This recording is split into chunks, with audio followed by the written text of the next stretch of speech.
29. And we will enter back into session and dive back into it. So here we go. Could everybody please find their seat, please? Thank you.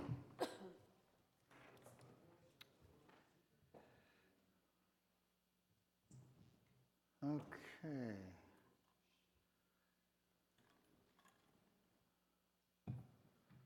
Okay, if I'm not mistaken, we're on item number 6, I believe. 5, okay. Discussion and possible action on potentially eliminating or revising fees for tree permits and roof permits. Ms. Winger?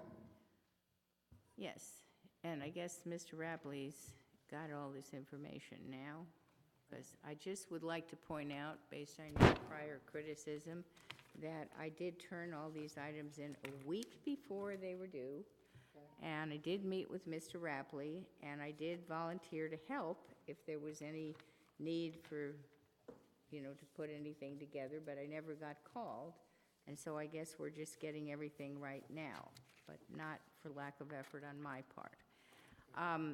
The tree permit issue, I had brought up at the last meeting, and when I met with Mr. Rapley subsequently, Janet was still here, and he told me that Janet was going to put together the kind of sheet that I was talking about.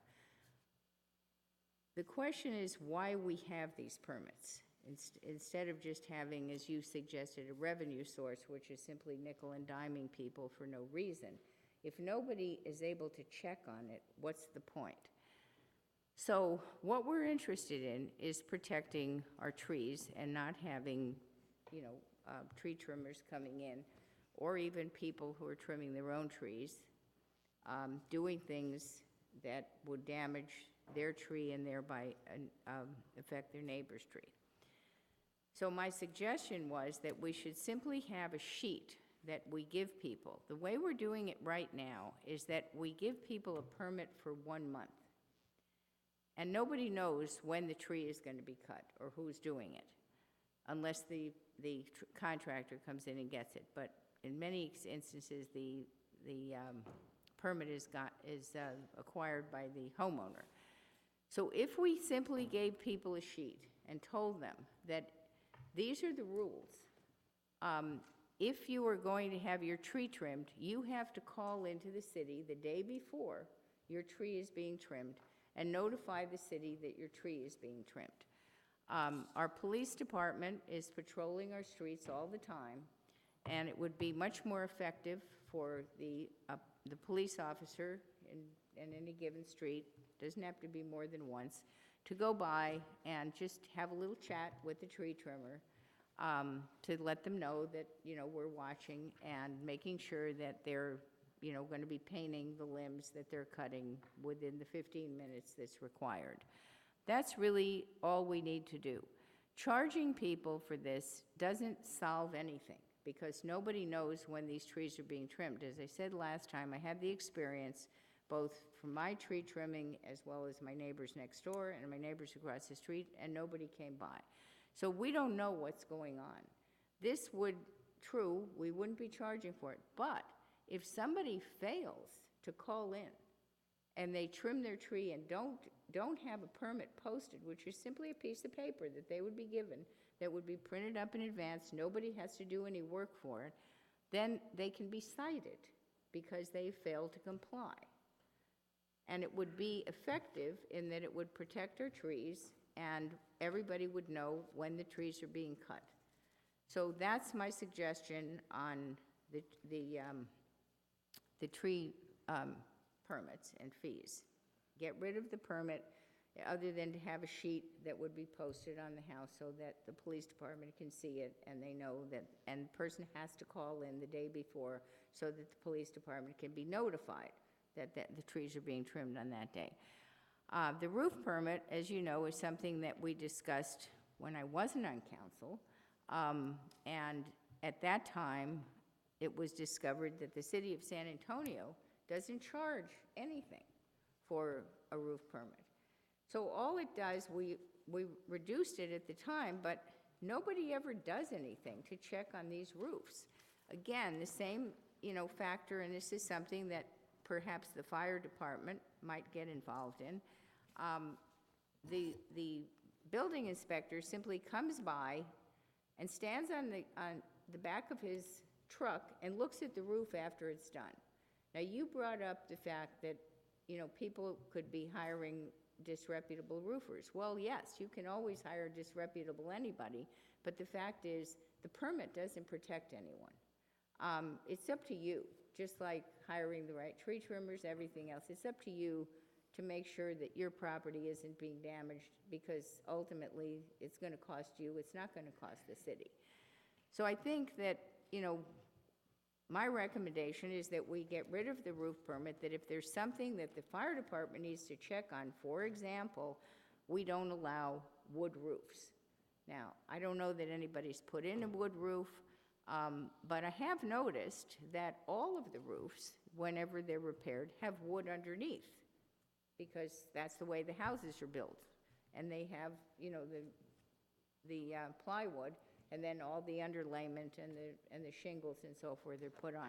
But as far as I can tell, nobody's done any wood shingles here for a very long time, and any wood shingles that existed have certainly got ruined in the last hailstorm. So we don't really have any wood roofs anymore. That was the main issue that we had with roofs. So if the fire department wants to go and check on something to make sure that the roof is being done properly, not after it's completed, because it's too late.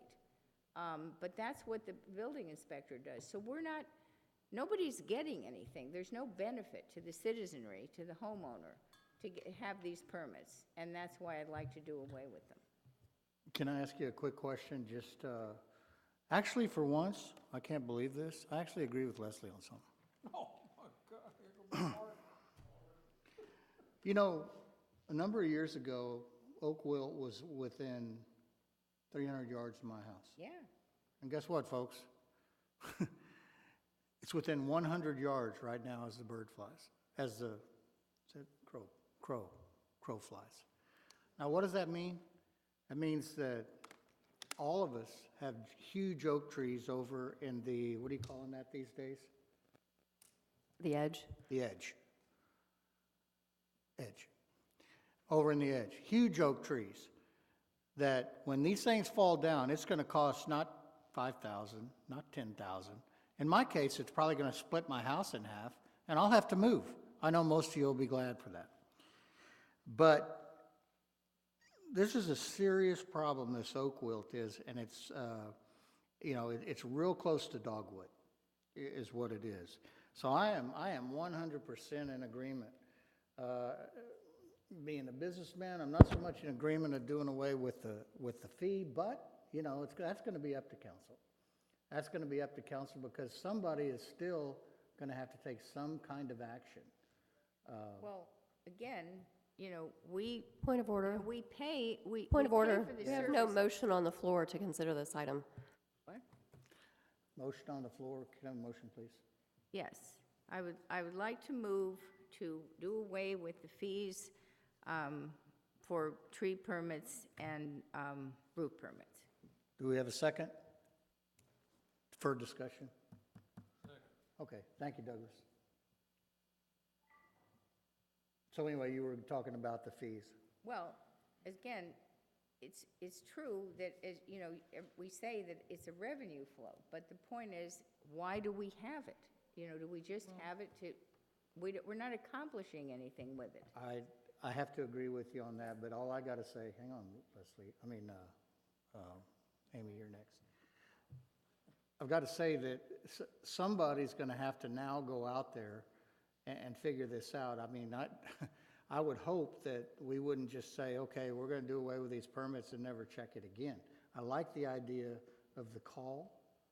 Having a sheet, Mr. Rapley, and if he hasn't done it, I will be happy to help with it, but having a sheet that when somebody wants to trim a tree, they have to come into the city and pick up the sheet that has the instructions. And they. We and did that once, you remember Yes, that, with right. Scott Peterson? And you have to follow the instructions. And the instructions, the first thing it says is that you have to call in and say either you're doing the tree trimming or who your contractor is, your tree trimming contractor, and you have to call in the day before and tell the city what day, and if you don't, you will be cited.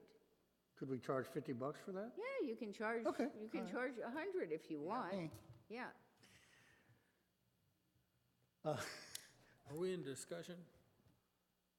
Huh? Are we in discussion right now? Yes. You And mean I for was the gonna citation, you're talking about charging for the citation. Oh, I don't want to charge for because it's just a sheet. Nobody's doing anything. okay. But what about the person who has to kind of follow up on that and, know. Nobody has to follow up on it. The police officer who's patrolling anyway is going around. That's still someone. We're okay, not wait a having the minute, let's police- let her talk. Because last time we said, oh, there's nobody to check. So this is something the police department does. The police department patrols the streets. So the police department, whoever's there, as long as you know about it, Mr. Rapley said it's not a problem. You would know in advance, you would be given the notifications the day before. Whoever was doing whatever streets, they would have the notification. These addresses are trimming the trees on this day. It's not gonna be a whole bunch. And then the officer simply goes by and makes sure that it's happening. If it isn't happening, if nobody's there, then of course you have to report back to the city that, there's nobody trimming. But then again, that's up to the homeowner. They don't have a permit unless they call in. And the permit is simply a sheet that tells them what the instructions are. Well, Mayor, can I jump in real quick sure. before the chief? Yes, I met with Ms. Winger. She submitted her agenda items. All of the backup I'm going to provide to all these items are pretty staff intensive. So there was no possible way to get these into the agenda because I had multiple staff working on different areas for each one of these agenda items as response. Now, with these tree and roof permits, what I did was canvass other cities to see what they were doing, not only in what they were charging, but what their follow-up inspection process. I met with Ms. Winger and I said that there's not a problem on the follow-up response. We can actually give a resident who walks in for a tree permit some kind of card to say, when you're ready to cut the trees, make sure you call us. Kit puts out at the end of the day, she sends to our building inspector all the inspections that need to be done, and I said we can add those to either code enforcement and or possibly patrol to check it the next day. But it puts the onus on the resident to say, you need to call back. Now, from my standpoint, again, I wanted to give you every city here, at least nearby, comparable to us, to show that they take revenue in from these permits. I mean, as city manager, I can't recommend eliminating these permits, but if there's a process that we can change for residents to notify us so we can make sure that the trees are getting cut and that we have someone out there to inspect, we can do that.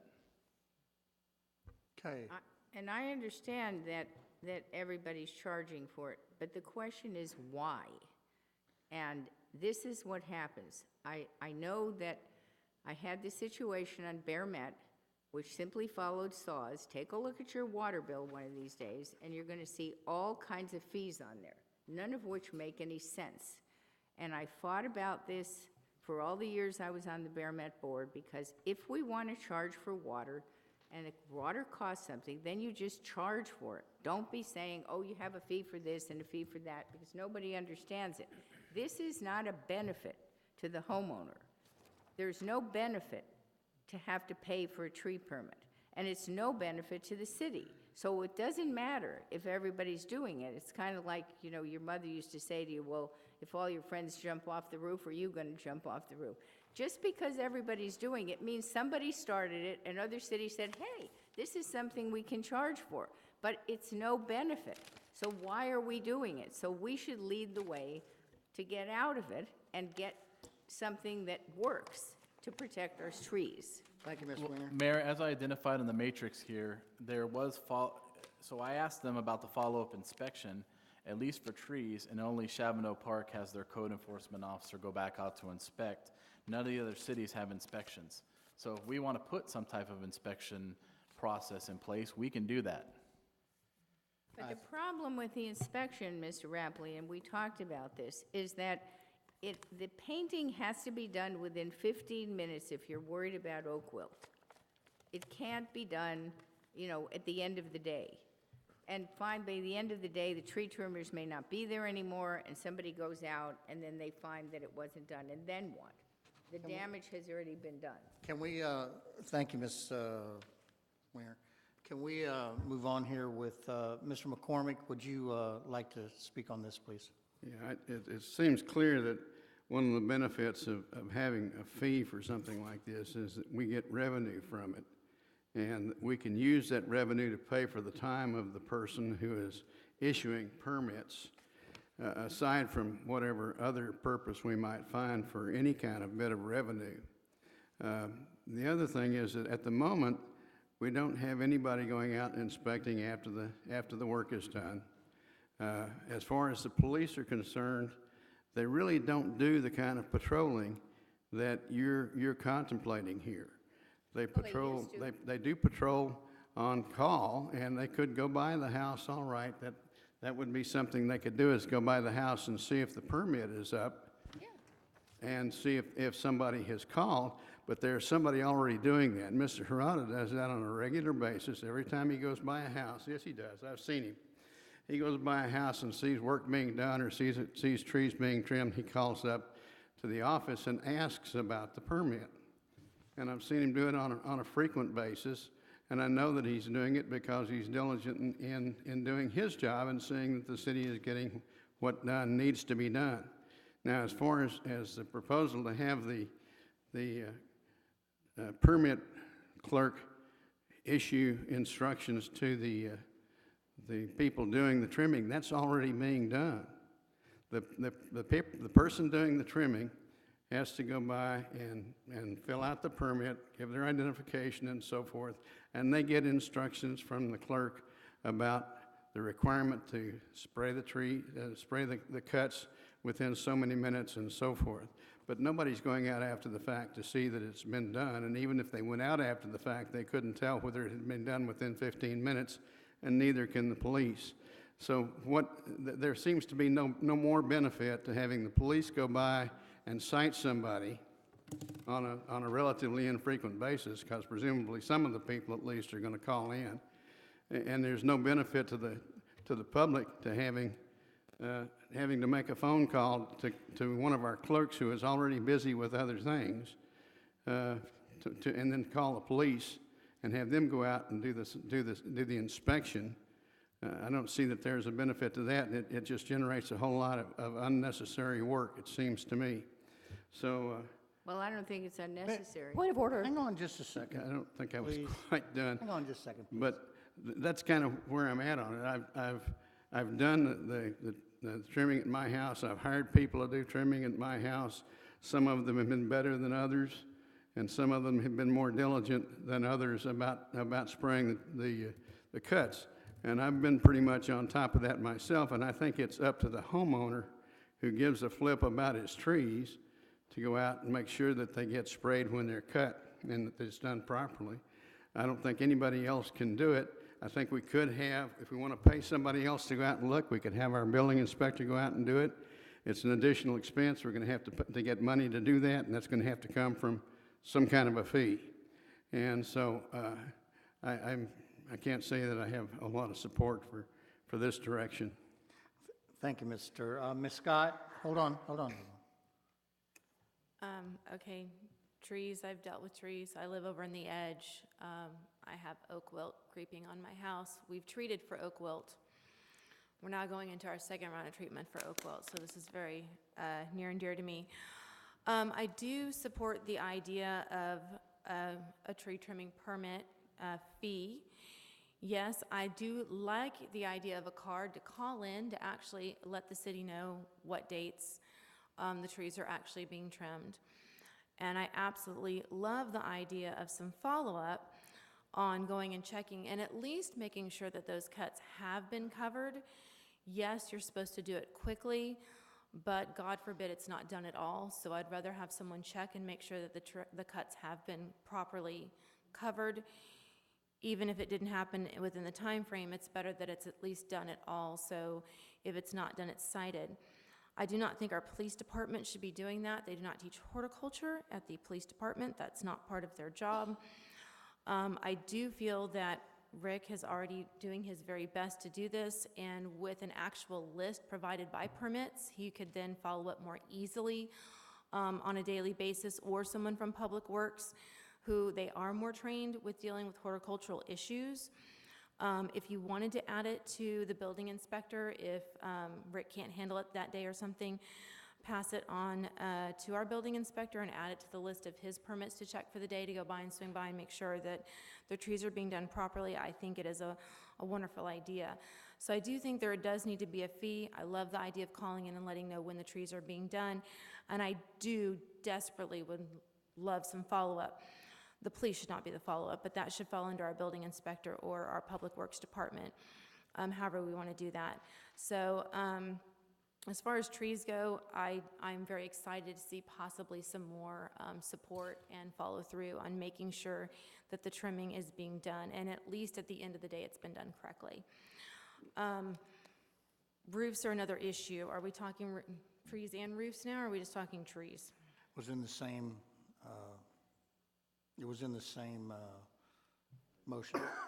Okay. Roof permits, San Antonio does have them, am I correct, Mr. Rapley? The last I checked, they did.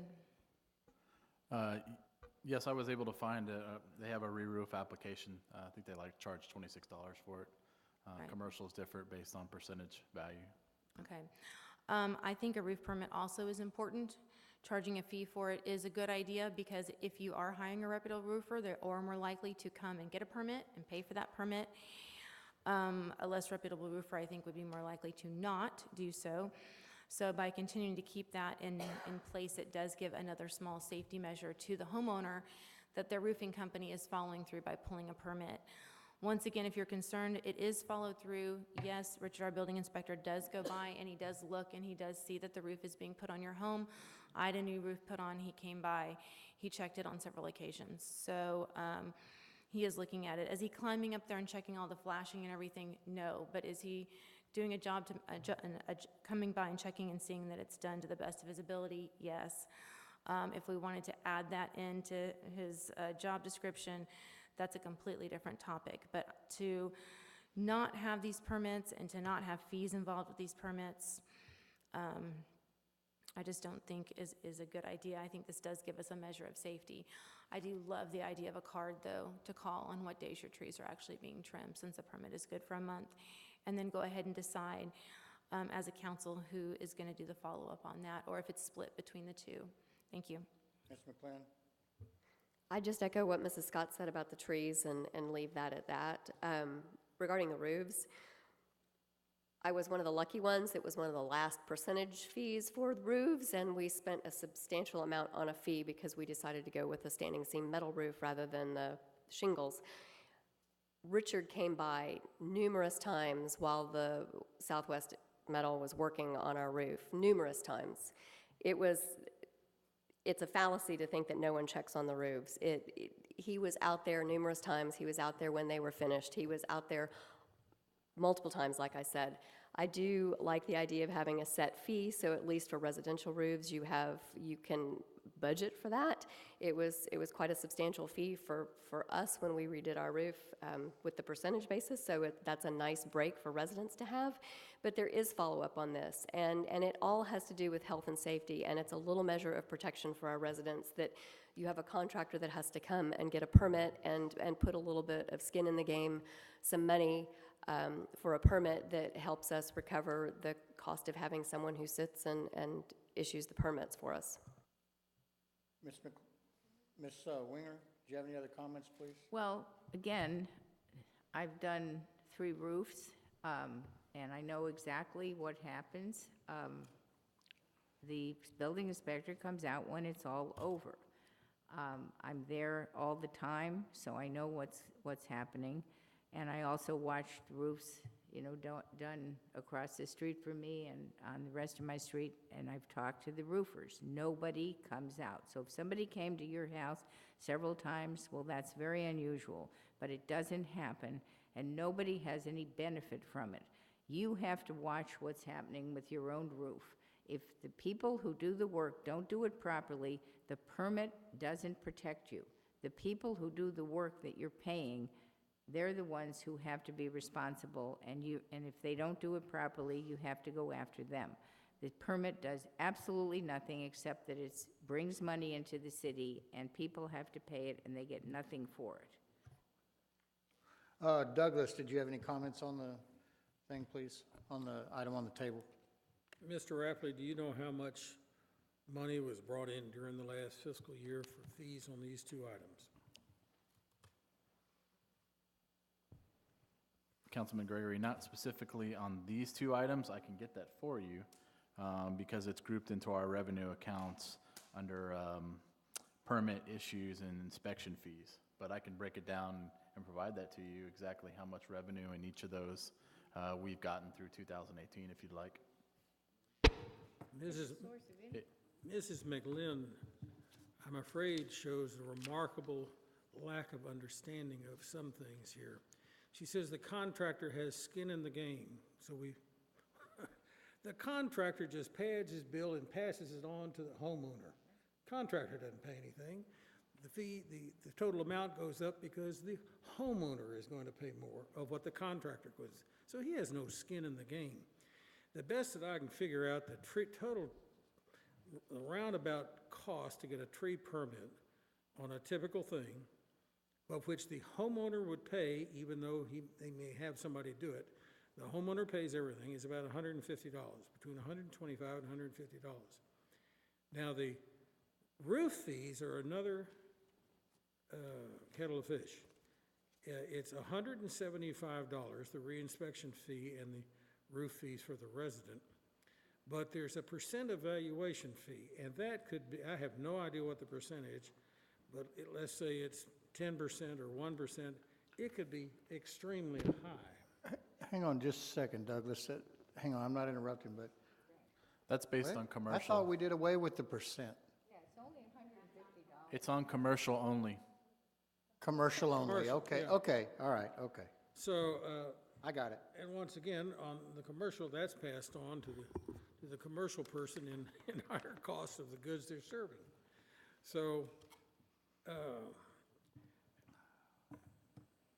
I really, having these fees are there simply because everybody else has it. But I find it interesting that Alamo Heights only charges $10 for a permit fee for commercial and $10 for resident. I mean, their cost is de minimis. And I think the reason is they must have in place some system to where they know who's doing what and when, so that some fly-by-night outfit can't come in and spread oak wilt to various oak trees because the city doesn't know who's doing it. So I think a de minimis fee of $10 is reasonable if it is used to fund follow-up to make sure you don't get these diseases that hit the trees. Now, for the roofs, I think that is, I don't see any sense you have it for the roofs. And the percent evaluation is a rather remarkable amount of evaluation. I'm tending to agree with Mrs. Winger on this, but I would like to know the impact of last year's budget before I make a decision. Douglas, thank you. I just want to talk from a businessman's point of view, over the past, and we're talking specifically about this item. It will cut back on revenue. Whether we like it or not, the city is a business, and we have to have revenue. You and I fought tooth and nail about the permit fee a couple of years ago, if you remember that, which I realize, but could have cost the city $100,000 a year. That is not paid by the resident, it's paid by the insurance companies. I know, I work for one. So I guess, I see this chipping away here, chipping away there, and chipping away there, and, I do know that now I don't know, I'll have to agree with Ms. Winger and Ms. McLean, that I do know that the guy goes out there, because my next door neighbor raised hell, because the guy came out 3 times, and he was charged 3 separate fees for that, because he wasn't ready or whatever. And I'll be glad to visit with anybody on that resident's name afterwards, not in public. Yeah, that's interesting. So anyway, with that said, I just, you know, you're right, it is a revenue source, but it is a revenue source, and it's just another thing that we're taking away from our revenue, and we could very easily fix it by having, you know, Rick, I know Rick. Rick, how many times have I come up and asked you, did such and such have a permit over on a street? Now, be honest, how many times? Plenty of times. It wasn't mayor care whether or not somebody has a permit or something. I care because of Oakville. It's on my side of town. So, you know, if we could work something out like that, but anyway, y'all decide what you want to do. Mr. Mayor, you made one comment that it was the insurance company that pays the fees. I don't know whether you've whether you've looked at your bill. Insurance companies have jacked up fees on what you pay for your homeowner's insurance about 15%. And so, yes, the insurance company pays for it, but it comes back to the homeowner next year with a higher fee that they pay the insurance company for insurance. I just, you know, if this is a major impact to the budget, I'd want to know. If this is a minor impact to the budget, I want to know. I don't know. I don't have the numbers. If it's a major impact, I would vote against it. If it's a minor impact, I'd vote for it. Douglas, the problem is, it isn't whether it's major or minor. What it is you get a drop in a bucket. And that drop keeps dropping and dropping and dropping. Before you know it, you got to have a whole bucket of water. Okay? And I don't know, maybe I'm not a very good businessman. I only own 4. But all I'm saying is this. Eventually, those little drops create dollars. You know this. They create dollars. And we're stopping our drops. Mr. Mayor, I'd like to call for the vote. Good. I'm glad you did. Sorry, I will withdraw that if there are Hang on, citizens is to be it- heard. What, nobody signed up for this item, guys? Sorry. Sure. Dude, you should have signed up. If we did that, we'd be here until 2 o'clock in the morning. So procedurally, I agree with the concept that a central point of notification, I think Councilwoman Winger is right on target. However, I don't think the enforcement aspect belongs to the police. I would argue that vehemently, that we should not be the home enforcers for the city. The last thing somebody wants is us coming up and telling them to cut their grass or they're going to go to jail. That is wrong, and it's wrong all day, every day. I don't know another city that's doing that to that extent. I think that's what code enforcement is for, or your inspectors. I don't think reassigning officers, taking them away from traffic enforcement or any other call for service that the citizens might have and having them double-check tree permits is a good idea, and that's just my opinion. Thank you. Thank you, Johnny. Mayor, City Council, City Manager, I agree with Chief right here, right now. I don't agree with sending our personnel out there doing some roof inspections. We're already down 2 men staffing as it is, and we're running short as of right now. These guys are not roofers, they're firefighters. They come out here to fight fire. There's many different types of roofs that can be built, with actually 90% being a type 5, which is a wood frame construction. But there's also tile, metal, amongst all the other things that are required. We're not required to push the residence ordinance. We're required to push a building inspector's ordinance that we have that enforced. As far as permits and trees, we have $1 million truck that's sitting over there with streets galore. If we had code enforcements that would help us back on when the tree ordinance was to cut, maybe there would be more revenue with this permit going out. But once again, I don't know those numbers or anything else, but we need to enforce that code to help protect that $1 million truck. If that $1 million truck gets damaged amongst everything else, we're gonna be sending off to Wisconsin and Pierce to get it fixed. Then that more money would help revenue with the platform if it being damaged, coming out of expense out of the city's budget to help protect the city with that. Thank you, Mr. Hernandez. If we damage the vehicle, the platform that we have over there with trees. I'm No, but not, if you but don't do the the fire trees, trucks then- cannot go through with trees, especially down Fox Hall right now. It'll get damaged with trees. Yes, it is. No, we're not talking. I understand about the permits and getting away with the permits, but if we don't enforce those permits, that will help generate revenue for the city, then we're not gonna do no justice with enforcing the code. I mean, right now, we're trying to enforce the code to protect that platform. No, we're talking about trees and roofs. Well, first of all, the tree has nothing to do with the height. We already approved that. We already approved raising the height. So one thing has nothing to do with the other. Thank you, Mr. Hernandez. I'll get with you and explain to Ms. Winger. Okay, Call for the vote? you call for the vote. Good. Yes. Okay, we have a motion and we have a second on the table. All in favor? All opposed? It's 3. Douglas? He abstains. Okay, thank you. Motion fails. Okay, let's move on, please. Failed. Failed, yes, sir. Yeah, thank you. Thank you, Skip, I appreciate that. Okay, let's go on to number 6, a discussion and possible action on potentially increasing sanitation fees to reflect current cost of operation and landfill service. Okay, we heard from Rick Harada about this during our budget process, and I am in favor of people paying for something they actually receive. I'm not in favor of people paying for something they get no benefit from. If indeed our landfill rates have gone up, as Mr. Harada said, and Mr. Rapley, when I discussed this with him, told me that they were about to go up again, apparently they've been creeping up for a period of years, and we haven't addressed it.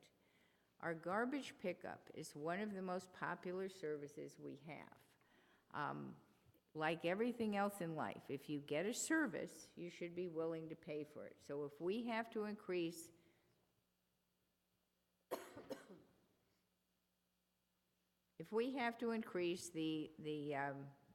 the garbage fee to cover what is actually costing us to put the garbage in the landfill, then we should do it. And that's why I brought it up. Can we get a motion and a second on the table to move this forward for discussion, please? So moved. Thank you, Mr. McCormick. Second, please. Mayor, can Mr. McCormick be a little bit more specific about what he just moved? He moved the fact that, I moved that we raise the garbage fees to accommodate the actual cost to put the garbage in the landfill. Is that clear enough? I don't know what that means in dollars and cents. Right now, I pay $27.07 to SAWS as my fee for what I used to call garbage service. I don't know, and I don't think the citizens know exactly what Right. amount we're now talking about is going to be a monthly fee. We don't know, because Mr. Rapley had to notify us what that was, so I don't know either. well, the way it was written up, right, hang on, Ryan. The way it was written up is, and you know, I don't want to get into a match here about the way it was written up, but I thought when we enter into this, can it be adjusted on the fees, Mark, or does that need to be stated in the original posting? Just to go back to what Mr. Snall pointed out, that he's correct. There isn't a proper predicate in the overall material here that gives us a basis for a motion. I suggest that we refer this back to staff to get a dollar figure on the basis, whatever the basis is that SAWS makes the charge, so we can make a proper ruling on it. Is that in the form of So I would like to move, that's true, we do need to know the figure. So I'd like to move to table this until our February meeting, when we can come up with the amount that we need to have. And do you think we'll have that by then, Mr. Rapley? We can certainly have this figure. As I put together here on this memo, when we did the July 24th workshop, it wasn't Mr. Harada, it was myself and Ms. Fegans at the time who gave revenue assumptions in regards to potential projections. What we did talk about was sanitation revenue at the time, and we projected that possibly the expenditures being over the revenues. However, at the year end, that is not the case because overall in the sanitation department, Mr. Harada has not filled a position that's been vacant, so we're not going to be on the negative side in the department as a whole.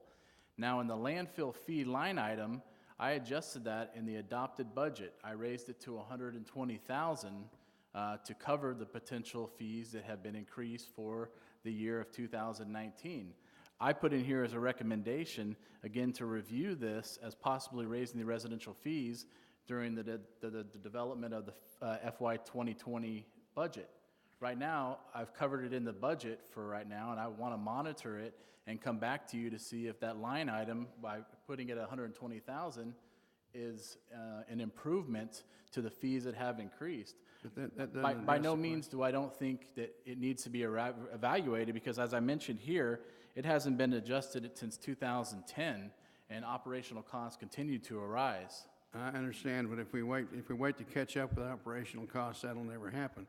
My point was that your comments don't really address the question. The question is, do the charges that we're going to impose on our customers in 2019 pay for that $120,000 line item that you're talking about having put into the budget? Do they or not? Yes, they do. And that doesn't count the man that we're missing in Public Works? I think that takes care of it at least operationally in the sanitation budget as a whole. So then you're telling me we don't really need to do this because it's already been covered, is that right? For landfill fee line item for the services for fiscal year 2019. And does that include this increase from $4 to $24 plus the 3.6% regulatory charge plus the waste management fee of 4.75%? Does that include that as well? Yes, that covers the new waste management fee we received in December as far as the bill for January 1st, 2019. These are services that the waste management bill us. And so what I did here in the workshop was itemize some potential increases as far as cost. They gave us the new rate as of December 6, 2018 for January as a whole. So the 120,000 line item is going to cover those services costs. And is that the money that we're getting back from SAWS, their collection for us? That is in our total revenue, yes. Okay, then I don't see that we need to fool with this anymore. Okay, well, then I'll pull it. Item's pulled. Thank you. Again, Mr. McCormick, I do believe we need to review something like that once we look towards the proposal. Sure, but that's something you can do in preparing the annual budget, and we don't need to be involved in it. Absolutely, and it would be my recommendation if we needed to increase that to cover those services. Okay, here we go. Next item. This is item number 7. Discussion and possible action on ordinance number 2019-0108A to amend sections 34.5 and 34.6 of the Code of Ordinances to require applicants for signs to submit applications to the Architectural Review Committee for recommendation to the City Council and to specify the final approval of a sign permit is in the discretion of City Council. Ms. Winger? This was something that I had discussed with Mr. Gregory and at the meeting that we had. We were always under the impression that we had voted for signs in the past, but when I looked at the ordinance that I have, and I can't be sure that I have an up-to-date ordinance, because I'm not sure that I do, but the one that I have does not send anything back to council and does not have any of our committees looking at it. So this seems to be a logical place for it to go to the Architectural Review Committee, so that we don't have ugly signs cluttering up the city. We had one issue, the reason this came up is we had one issue of a digital sign that was placed by a commercial entity. I was on council when we approved that building being built across from Aggie Park on the south side of, or no, the north side rather, of 410. And they went and put a digital sign up, and nobody seems to know who approved it. Now, Mr. Rapley tells us that it's kind of becoming a moot issue now because the people aren't there anymore, and we're going to try to take over the sign. But it's a small digital sign. And, you know, they had no right to do that without getting it approved, and nobody can find any record. So it seems to me that one way to control this is everything else has to go to either architectural review or board of adjustment. Architectural review seemed a logical place, and then it comes to council, and council approves it. Douglas, help me out on this. Help me out on this. Point of order, we have no motion. Okay. Go ahead. Oh, may I have a motion, please, for this item? Move it forward. So moved, what you read, discussion and possible action on ordinance number 2019-0108-A. Mr. Mayor, if Councilman Wenger could make that motion be to adopt the ordinance in question, then it would be appropriate. Yes. Move to adopt the ordinance in question that's in the packet. Okay, do we have a second for this item? Second. Okay, help me out, Douglas. A number of years ago, there was a Houses of San Antonio, and we passed an ordinance which allowed signage on,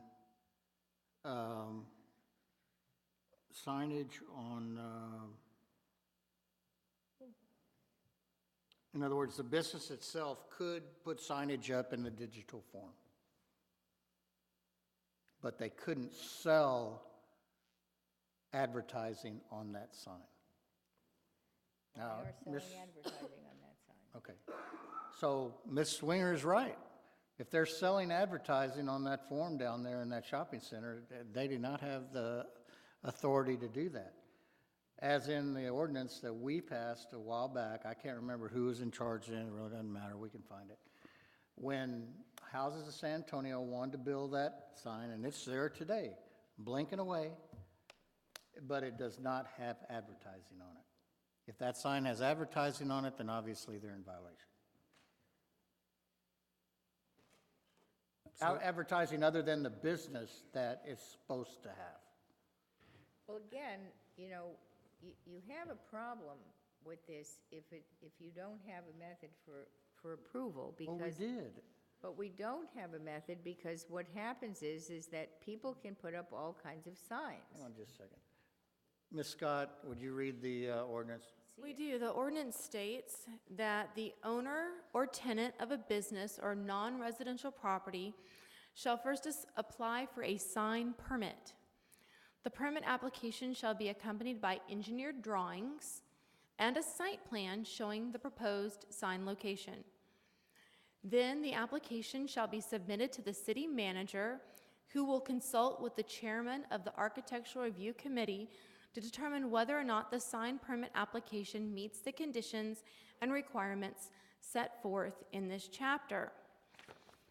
So there is a process. They have to get a permit, they have to submit engineered drawings and a site plan showing where it's going to be, and then the city manager and the Architectural Review Committee chairman, which is Jack Joyce right now, a licensed architect, reviews and sees if the application, the sign, the permit, meets the conditions and requirements set forth in the rest of the ordinance.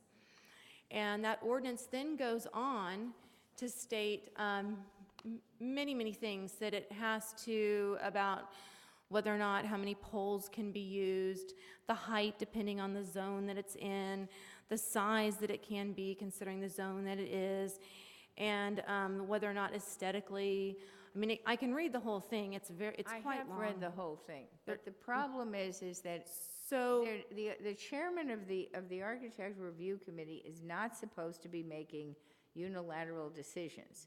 he's And not, he's these working with the signs- city And these manager. signs are things that people who live here complain about all the time, they're cluttering up the city, and then we have nothing to say about it. So I believe that a better form, I know what it says, but I believe a better form is to simply send it to the whole committee, have it heard, and come to council. Okay, thank you, Ms. Scott, for reading that. I think we all understand what's going on here. Ms.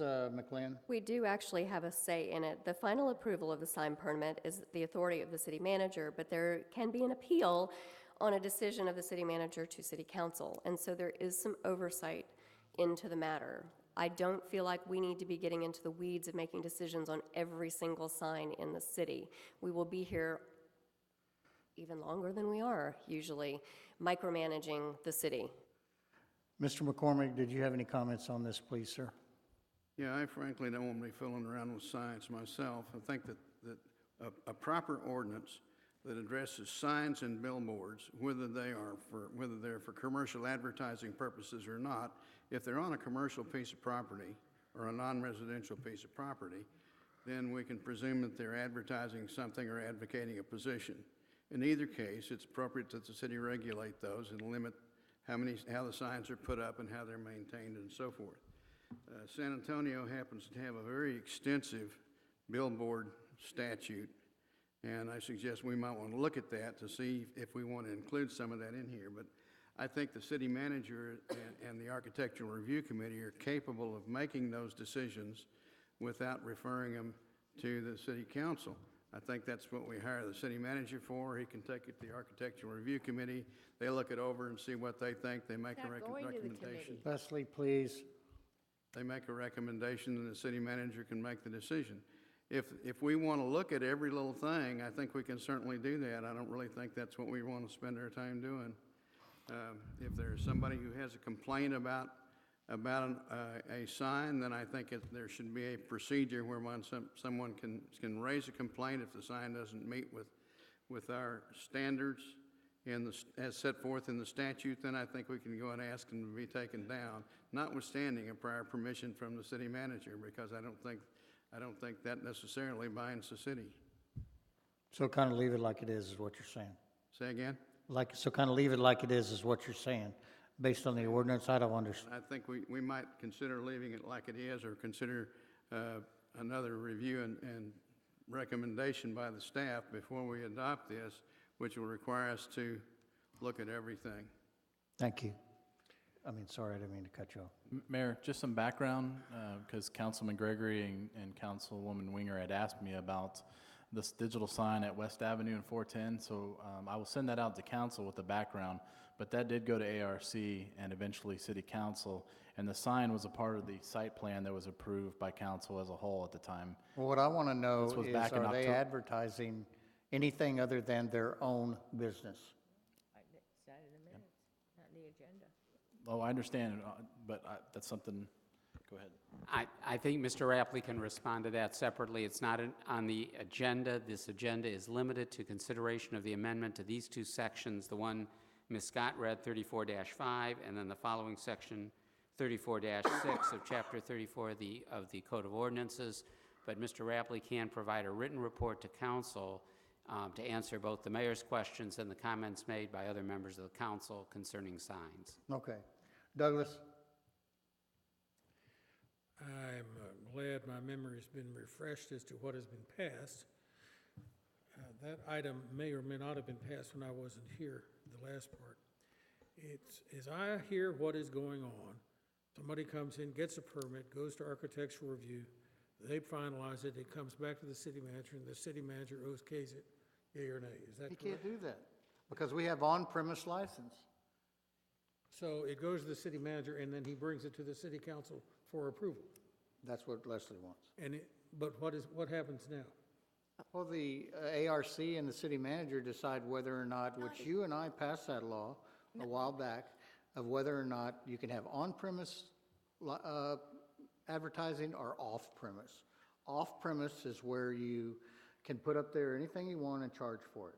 On-premise is a sign which I heard the yelling and screaming from Angie Boris, and I can say that because it's a public statement, for a month about the fact that she couldn't put up there her advertisement for a nonprofit. called Spirit of America or whatever it is. And I listened to that for a whole month because at the time, Mike Shan said, no, you can't do it. You passed it, I passed it. We just got to Point find of it. order. Mr. Gregory, I can answer that question for you. Please. It doesn't go to the entire Architectural Review Committee. It only goes to the chairman of the committee to review it. And that's what it states in our ordinance. It doesn't go to the entire committee. It just goes to the chairman of the Architectural Review Committee to review it. Right now, that's Mr. Jack Joyce. He is a licensed architect. He reviews it. And if it meets all of the signage guidelines, then he and the city manager decide together, the two of them, to approve it or not to approve it. It doesn't go to the entire Architectural Review And then Committee. it comes to the city council? No, it never comes to city So council. it can end with them if the Architectural Review Committee chairman approves it, along with the city manager approving it, then it ends there. Then it ends there. However, if it's come to find out that it doesn't meet some sort of ordinance or something, then it can be brought back and they can be made to change it or remove it or anything at that point. But as long as it meets all of the requirements, and there are aesthetics, I mean, it's pretty detailed in here. Like, you can't even have a painted sign on your building or structure. That's like window painting, when they decorate the windows. You can't have painted signs on a building or structure unless that is approved by the city manager. So, we have a very detailed signage guideline and ordinance that must be approved by the city manager and/or the city manager and the chair of the Architectural Review Committee. But those are the only two people that actually approve the signage. I don't know if you'd feel more comfortable if it had to go to the entire art committee to approve it, but I honestly don't believe that I want to be approving every single sign for every single business, and then every single business is only stuck with the ability to get their signage approved once a month. It needs to be a faster process, but right now, it seems to be working, and if people are having issues with a particular sign, they need to go back to the ordinance and make sure that it meets the ordinance. If it doesn't meet the ordinance, then they can file a complaint for it to be taken care of. I think the logical thing to do would be to revisit that ordinance to ensure that we suddenly don't have, like mushrooms, a lot of obnoxious signs being put up. Taken together are obnoxious, taken individually, they're innocuous. And I just look at Military Highway, for example. That's getting closer and closer to what Austin Highway looked like in its grunge day. And I think we ought to just be very careful that once the aesthetical appeal of a street is lost, it's hard to get it back. Well, they're very clear on the aesthetic appeal within the ordinance. I mean, like, the sign has to match the colors of the building, the fonts they use, the company logo can be used, but it has to conform Is to height architectural listed in standards. there? Height's listed, size is listed, whether or not they can use a pole, like put it up on a pole, or whether it has to be on the ground. There are 4 different zones right now. A, B, C, and D, and each zone is very clearly defined as to the height of the sign and the size of the sign that can be used. Some zones, I believe all of them have our ability to have digital displays, but those digital displays are different sizes depending on the zone and the height of those signs. We have a pretty extensive guideline here. I mean, when I read through it, I was actually impressed that we had something this thorough. So to prevent another large sign that's on that West Avenue that we're talking about from occurring again, the city manager would have to ensure that if the ordinance doesn't say it, the city manager or the Architectural Review Commission chairman should have it. Douglas, that sign's legal right now. I It understand went that. through That- the that's- architectural I review. understand it's It legal. went through okay. I understand it's legal, but I'm just saying, we got to make sure that we don't have something that allows a second sign or a third sign or a fourth sign to go up there. There is a limit of number of signs in here. They're only allowed to have 1 per business. I can go through and read. When I read it, like I said, I was impressed with the thoroughness of it. But it limits the number of signs, where they can be located, the color usage, whether they can move or not. They can't make noise. They can't have blinking lights. They cannot have fluorescent lamps. You cannot have pennants or flags for more than 30 days after your grand opening. If you have a painted sign that's on the building or the structure itself, that must be approved by the city manager. You can't have tethered or inflatable balloons. Those are I remember. unacceptable. So So this it's- would preclude a large sign that's on West Avenue, let's say they wanted to go across the street and put it on Honeysuckle. Okay, on the 410 Preclude Jackson that from Keller happening. Blanco Next side would of come in the 410. picture. Okay, so the side of 410 that you're talking about is sign zone Z. Zone D. D is in Delta. The largest sign they can have in that area would be, it can be a maximum height of 40 feet above the ground or 15 feet above the highway grade, whichever is greater. And the maximum square footage of that sign on that side of 410 is 300 square feet. So I think the only amendment, we can't do it this month, we'd have to do is to preclude a sign of that size and that impact from just simply not ever going to council, and it suddenly pops up there, it can really wreck a neighborhood. Well, he Well, said, that's what the job of the, what we've been talking about. That's what the job of the, Of the city manager and the chair of the art Go to the committee Architecture Review Committee. would have to, approve the sign. And then the building inspector would, I'm sure, check it, and if it's the wrong size, say, no, you don't pass inspection. And if we don't like the sizes in the zones, then we change the sizes of the zones in the ordinance. We change the sizes of the sign for each zone. But the side of 410 you're talking about, which is the Jackson Keller Blanco Road side of 410, the maximum square footage is 300 square feet. okay. So, it sounds like we need to, does anybody else have anything to say before we vote on this item, please? Yes.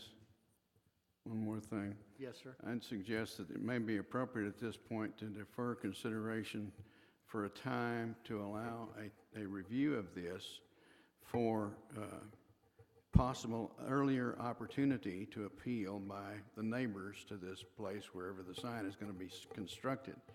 If there is a sign to be constructed, it seems to me that those concerned most would be the neighbors, and that we might want to consider whether to institute the kind of an approval process that the zoning commission now uses for changes in structures. That would mean we would have to notify neighbors, give them an opportunity to come in and complain, and then have an opportunity to appeal to the council before the sign is put up. The other thing is that I think perhaps that those people who are advertising their own business or a nonprofit or something else like that should have to conform to exactly the same standards that we set for everybody else. That's kind of my comment, and if it's okay by you, Mr. Mayor, I think I'm ready to book. Okay. So, Mr. Mayor? thank you all Sounds like a very call much. for Mr. the Mayor? vote. something I'd like to say in response to that. I had my hand. Go ahead. The specific digital billboard that is in question was actually voted on by council after a public hearing. So I believe that addresses Mr. McCormick's issue with public having actual notice of the plans. The digital billboard in question was part of the plans that were approved by council, and it was part of a public hearing process. So that is addressed already in the way the architectural plans come to council for approval. There is a check and balance where owners would have the ability to look at the plans and Well, see. if the plan, if the signage was part of the original plan, yes. But if the signage is being put on a building that is in existence and has been there for 30 years, let's say, and has a new owner, then that would not be the case. The signage would not have been approved by the council because it wouldn't have been reviewed or it wouldn't have been submitted by the current owner. So you're of the saying to property. come back and review this No, I don't think at we a have to later go back. date? I think what we're doing is prospective. Oh, Anybody wants to come up and put up a sign now has to meet these standards. I think the previous ones are probably grandfathered as a matter of Can I comedy. Okay. The problem is, I don't come up with these things, in case anybody thinks I do. I get complaints from people. Who? I'll give you the names of people who complain would about like to hear signs. one. I got quite a few people calling me about that sign. The problem is that right now, what we have is Mr. McCormick says, okay, well, now he doesn't want to listen, so I'll have to stop. Okay.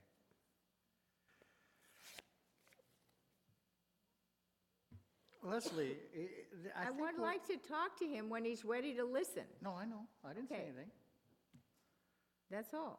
He's not ready to listen. So Okay, are you he's ready to listening now. listen now? He's listening The now. problem is that what you're suggesting is that people have a way to complain. How do they know the sign is going up? Because we don't have a way of announcing it. That's the trouble. That's why I'm suggesting it's not to be doing away with the city manager. It's the fact that we have nothing on an agenda, and nobody has any way of knowing that the sign is going up until it goes up. That's why We have people a would like to method have now. this process. Wait a minute, we Because do then have we'd a have method. let me finish, I listen to you, because then we'd have a posted agenda, and the Architectural Review Committee would have a posted agenda, and so when people would then call me to complain, I could say to them, well, it was posted. It was posted for Architectural Review, it was posted for council, and it was voted on. It is, And we- though. It isn't. Yes, Yes, it this is. one It's in there. was. This We one don't- was. We The- don't the have sign it that's being posted complained because about was we on the have a October proc- 13th Can I agenda, finish, 2000. Let's We let have her a finish. process right now where nothing gets posted because it never goes to a committee. It's simply handled internally. It's handled by the city manager and the chairman of the Architectural Review Committee, not by the committee, not in a public meeting. And so nobody has any way of knowing when a sign is going up in their neighborhood or on That a was what street. my suggestion was, to change that and make it so That's that the what I people s- do get that's- such a notice, like we do for zoning. And yes, we do have a That's procedure exactly for what such I a notice. proposed here. If you read what Mark wrote, that's exactly what I proposed. Actually, I don't think it is, but Architectural Review does a public posting, is what they do. You know, it would be very easy for Mr. Rapley to add to that public posting, we're taking care of a shopping center with a sign. And I would be very surprised if that hasn't happened in the past. Well, I was surprised, but it hasn't. Really? So what you're saying is Because Moretta just read it, and No. our Our- ordinance doesn't call for it. our boards are public. But they're not, this sign is not going to the board. It isn't going to the Architectural Review Committee. It is simply in-house. It's being discussed by the city manager and the chairman of the Architectural Review Committee, and nobody else is having anything to do with it. When you're saying this sign, Ms. Winger, are you talking about the one that has the complaints? Ms. Winger? Who are you talking to? You? Okay. I I'm can't talking to see you. because the hat's When in you're the way. referring to this sign, are you referring to the sign that you've received the complaints about? That it didn't go through the process? That happened to be a sign that I got complaints about, yes. Okay, Oh, that particular sign went through a public hearing process where people could come and talk about it because it was part of the entire complex that went through the entire Architectural Review Committee. There was a public hearing, I believe it was October 13th, 2016, No, it is was, 17? it was probably 2014, 2015. It did go through a public hearing because, Mr. Epley, I believe you pulled up the time it was on the agenda. The signage was on there, and it was approved by council. Mr. Squire was on council at the time, so was Mr. So was I. Daggett. Councilwoman, are you referring to the sign at 410, that development? I- Yes, that's the one Okay, that so in Mrs. Winger is- September 2015, it went to ARC, it went to council in 2015, and I believe the vote was 4-1 approval. And the Okay. sign was included in the site development approval. Because that sign was part of site approval. So the sign you're getting complaints about went through the entire process. But the sign ordinance that you're trying to change is for businesses that have a sign, or maybe need a new sign for their business, and you want them to go through that entire process. There is a process for a new sign for a new building, or to replace a sign, and that's this process you're trying to change. but again, But you're using a sign that did go through a public hearing Yeah, let me in order explain to to you change that the the recipe. No, sign you don't that need to went up there was explain not that what we to me. approved. Well, then that needs to be taken up with code compliance. No, it needs to be taken up with ARC because it was included in the original plans. And She said they built a sign different than the one that was approved. If they built a sign different than the one that was approved, then it needs to be reported to code compliance, they need to be fined, and they need to deal with the sign on whatever our ordinance is concerning Yes, building Mr. something Zambarone that's addresses not- those currently. There's no doubt about that. Are Yes. you going to look into whether or not the ARC approved the sign that's up there right now? They did, Mayor, back in September 2015. Did they find it to be the same sign? It's. They just approve what was presented as far as the site plan overall. I'll send all the information on this because it's not necessarily on the agenda to council so they can see what transpired with that particular development and the sign included. All right, council, we're Yes, getting off the Ms. Winger- subject Well, because here. Ms. Winger's saying that they built a different sign, so if they did, we need to take care of that. If they didn't, it was approved by the correct process. We have an item on the floor here, and what it's discussed whether or not the ordinance should require applicants of signs to submit applications to the Architectural Review Committee for recommendation for city council to specify the final approval of a sign permit is in the discretion of the city council. We have a motion and we have a second. I'm going to call for the vote. We've Mayor. talked, you call for the vote. So all in favor of bringing it to council, or for moving this forward as far as the action that's stated on the item? All in favor? All opposed? 3-1, thank you. All right, let's move on. Discussion and possible action on 2019-0108B to amend regulations to require applications to the Architectural Review Committee and its recommendation to the City Council for construction of a carport in the city. Ms. Winger? Again, this is a carport that I've gotten a lot of complaints about that was built on Honeysuckle. I had discussed it with Janet when it first went up, and she told me that it was allowed because it was part of the main roof. Nonetheless, it's not attractive, and people continue to complain about it, and I read the ordinance, and it doesn't actually say anything about carports, so that's why I put this in. Since when are we allowing carports in front of the house line? Yeah, I thought that was long since. We weren't, but it was allowed. Janet approved it.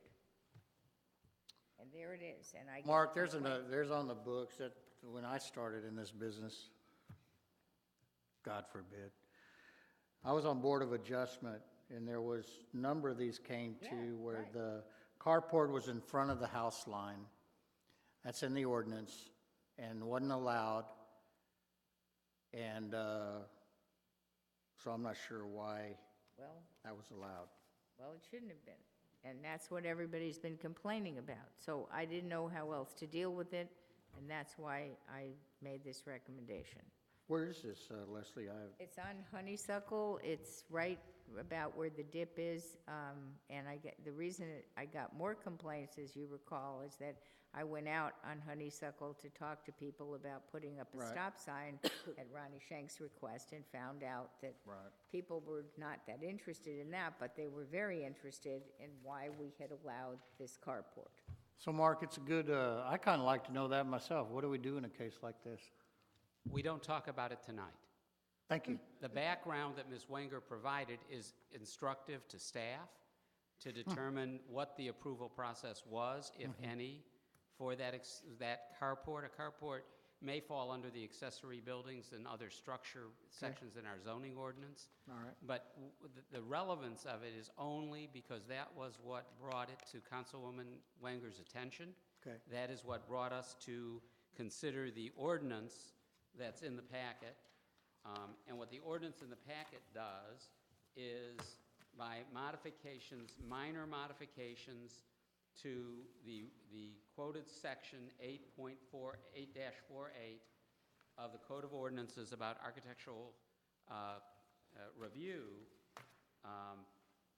this ordinance simply adds two things to 8-48. 8-48 includes a provision that says that interior remodeling of any structure and any single-family residence and two-family residence are completely exempt from the requirement for referral to and approval by the Architectural Review Committee. Then it says, in addition, if both the city manager and the chairperson of the Architectural Review Committee concur, building projects costing less than $50,000 may be exempted from the Architectural Review Committee review and approval if. Then it lists a list of 7 types of construction that if they're less than $50,000, that the city manager and the chairperson of the ARC can basically approve them and bypass the complete ARC committee review. What this ordinance does, if you turn to the second page of the ordinance, it adds a subsection 8 or a subpart 8 that says the project does not include a carport. That means by adding that phrase and that subpart, that if a project includes a carport, even if it meets all 7 of the other criteria, it has to go to ARC. Right. That's what this does, and that is consistent with what Ms. Wenger's request to the city manager was in regard to an agenda item. She also wanted to make it clear that not only would it go to Architectural Review Committee review, but it would ultimately come to the city council pursuant to the other sections in Chapter 8, Sections 8-59, which requires the ARC to make a recommendation, and Section 8-60, which then gives the discretion to the city council, the final approval to the city council. So in addition to adding subpart 8, I added that one sentence beginning, in addition, the provisions of Section 8-59 and 8-60 of Article 2 of Chapter 8 of the Code of Ordinance shall be followed for any project that includes a carport. That's what's in front of you. What happened on Honeysuckle can be reviewed by the city manager, reviewed by staff, and a report brought back.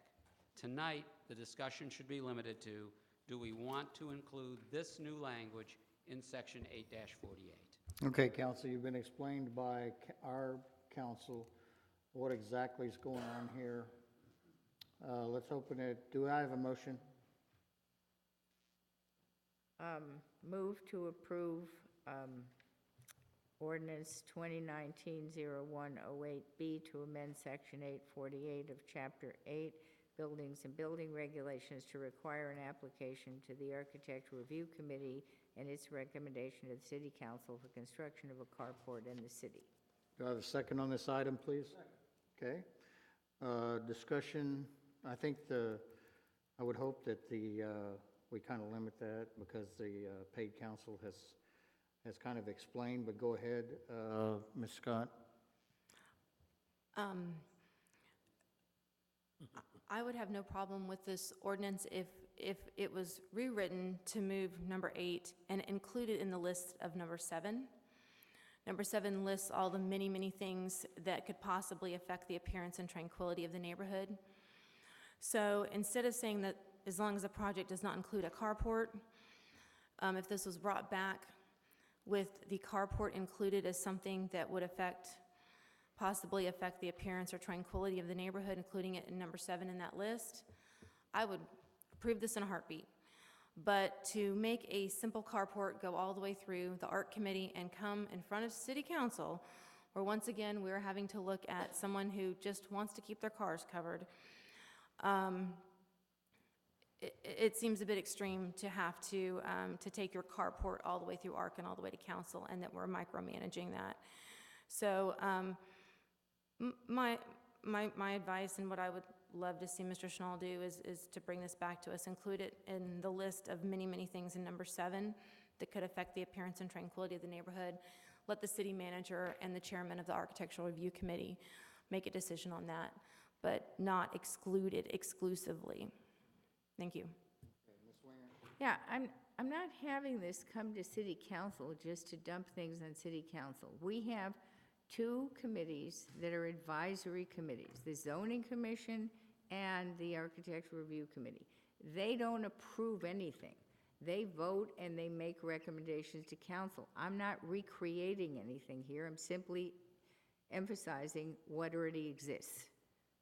everything that they, you've had it before you repeatedly. Every time they vote for something, it's a recommendation. And the chairman of architectural review or the chairman of the zoning commission comes to council and tells us what they voted for, and then council makes a decision. It's always been that way. They're advisory councils.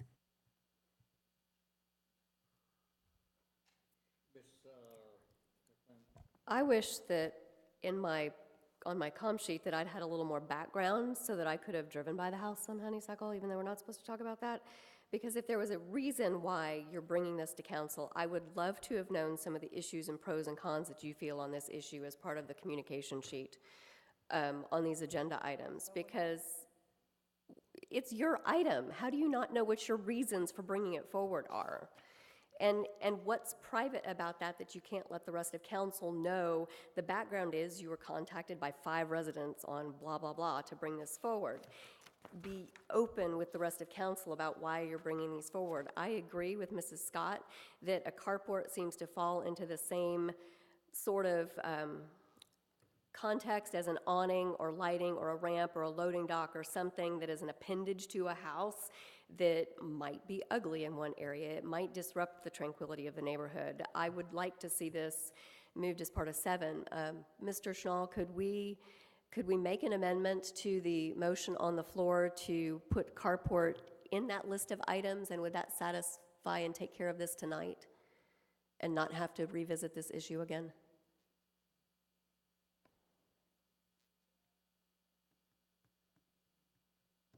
I think so. All right, then I'd like to make an amendment, or unless Mrs. Scott would like to. Make it Ms. McClellan, I'll second it. I'd like to make an amendment that the word carport is added in number 7 after other special purpose appendages, awnings, carports, and lighting will not affect the appearance and tranquility of the neighborhood. Just bump that word up. And then I don't know if the additional language for section 8-59 and 8-60 would just need to be deleted. What would your opinion be on that, Mr. Schnall?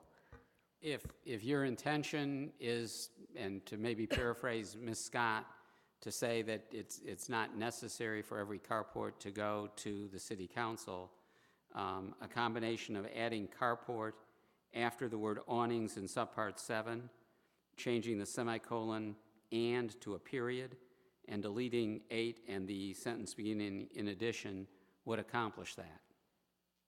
All right, thank you. May I make that my motion, what you just stated? And I will second that. Any discussion, does that satisfy you if it achieves? Yes, it does. The only question that I have is based on my conversation with Janet, who unfortunately can't answer it, but I did discuss it with Mr. Rapley as well. And he knows because he talked to Janet about it while she was still here. And that is that this was a new house that was built.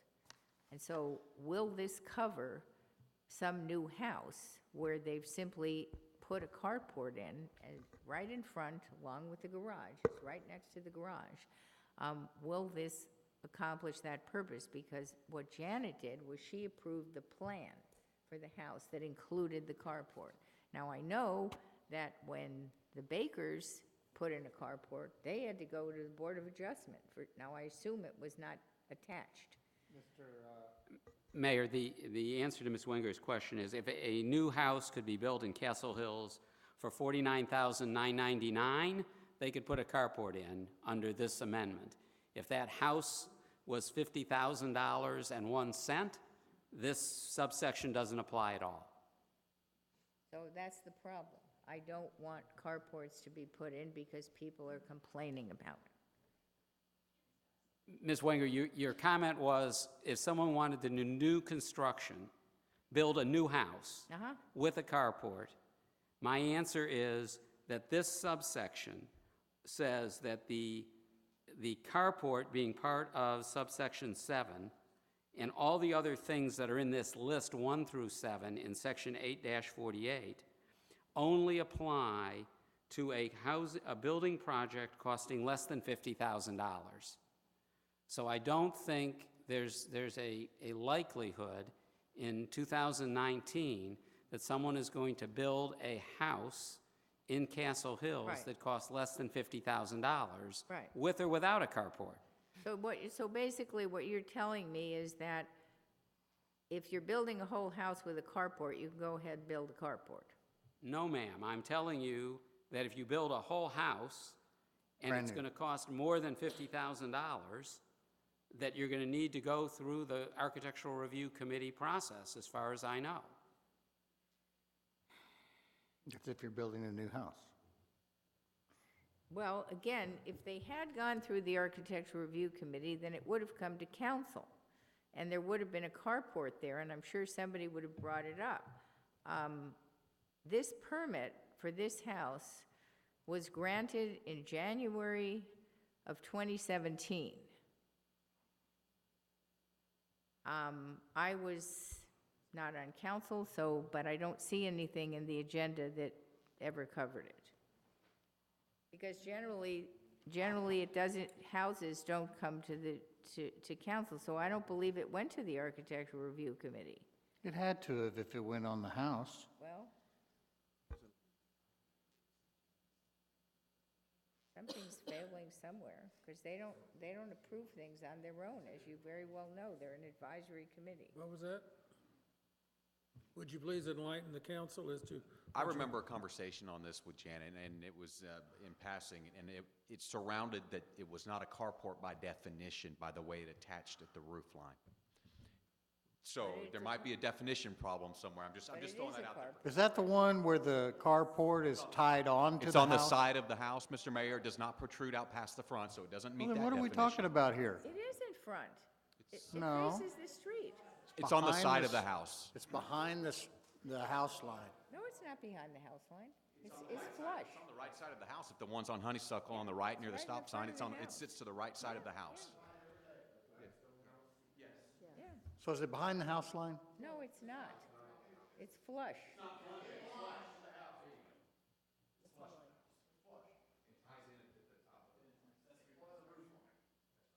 Okay. Okay, so we have a, Mayor, yes? didn't ask me. Would you mind if I go to the restroom while you do that? And I'll be listening while I'm in there. Well, my comments elicit a flush from the mayor.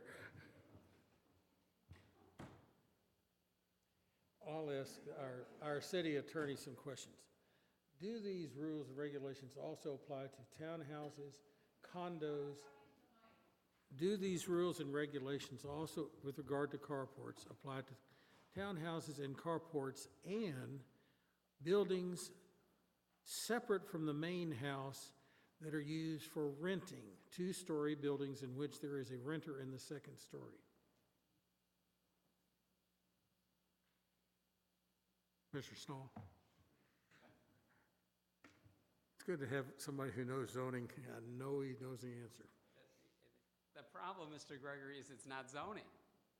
It's building. It's section, chapter 8 of the Code of Ordinances. It's not chapter 50, which is zoning. All I can do is try and find in this ordinance the other sections that might be applicable. There's a subpart, Article 2 of Chapter 8, which is about what the Architectural Review Committee does and how it operates, how it's created, its structure, its purpose. And then the section I was quoting from, that's the subject of this agenda item, Section 8-48, which talks about applications coming to the Architectural Review Committee. And the sections that made sense to look at in this context, in view of Ms. Wenger's request to have carports be something that has to come before City Council, was to look at Section 8-48 and the subpart B, which talked about the city manager and the chairperson of the Architectural Review Committee concurring that certain projects costing less than $50,000 could be exempt from going through the full Architectural Review Committee process.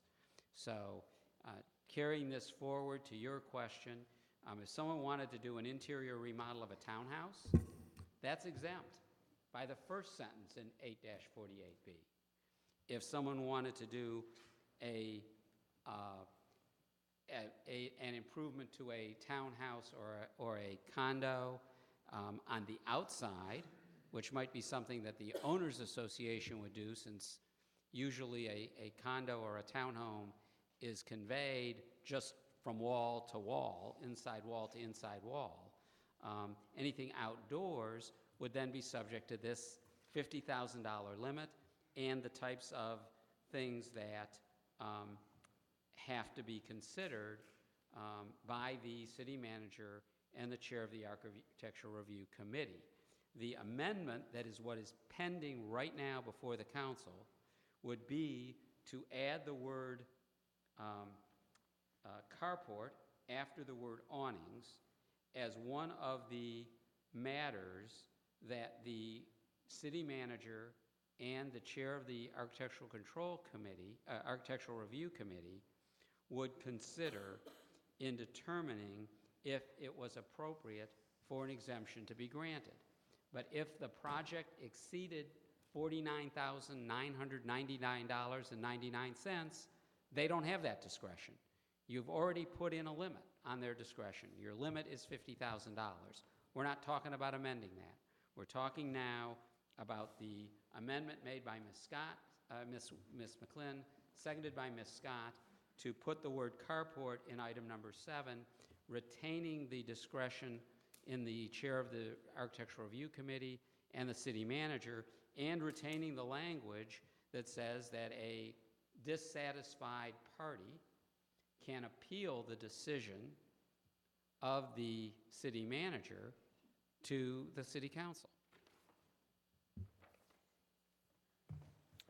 Mr. Snow, I have a friend in North Carolina who has a beach cottage with two lots divided by a street. He built a second building across from his cottage for parking, and the second floor was for his children who were going to stay in Carolina to come down and stay with him in the summer. They didn't want him in the regular house. So if somebody has a home and they decide to build another building apart from the home, and it costs less than $50,000 to build, they can build a carport on that structure because it's valued on the tax rolls at less than $50,000? I don't think it's talking about the value on the tax rolls. It says building projects costing less than $50,000. Or let's say it costs But less. there's a difference between a main structure and an accessory building. We have a section in the zoning ordinance in Chapter 50 about accessory buildings. But I don't think this example is really directly related to the proposed amendment to Chapter 8. And something, certainly staff can look at that independently if that's a live issue. Tonight, right now, what's before the council is the McLean amendment, seconded by Ms. Scott, to the proposed change to Section 8-48, which would include carports, but not take the discretion entirely away from the combination of the city manager and the chair of the Architectural Review Committee. But what you're saying is that it won't solve the problem if somebody's building a new house. I'm saying that if somebody's building a new house, there's no exemption from the review by the entire Architectural Control Committee unless that house is the building project for that house is under $50,000. That is an issue before the council. I mean, if that's a concern, then this amendment does not directly address the concern that someone might build a new house that costs less than $50,000. So we have to do something else for that, If you wanted to control that, it would have to be done by something else. and we What- can't do that tonight. You can defeat the amendment, and then we're back to discussing the original ordinance as presented based on your motion. And so it's possible it can be done tonight. Okay. It depends on the outcome The item that the council has to act on first is Ms. McLean's amendment that would move the word carport to part of subpart 7 and delete the other new language, subpart 8, and the sentence beginning in addition. So that's the first action item, and after that action item is dealt with, I can answer the question about what happens next. So voting for the amendment doesn't preclude us from going back and voting for the main motion that would cover new houses. No. Okay. Voting for the amendment would change the main motion to be worded the way the amendment is worded.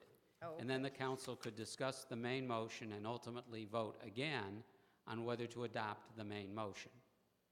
First, you vote on the amendment, and the then you main- vote and the on the main main motion- motion as amended. But then the main motion would no longer address new houses. The current motion does not address new houses.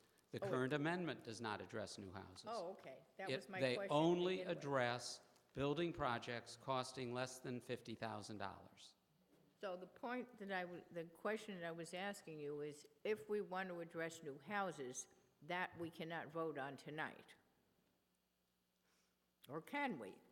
I want to address new houses at this point. Well, the wording of this ordinance as it was put in your packet, the proposed wording that is the subject of Ms. McLean's amendment, doesn't talk about new houses. Okay. It talks about building projects. A building project can be a new house, it can be an old house.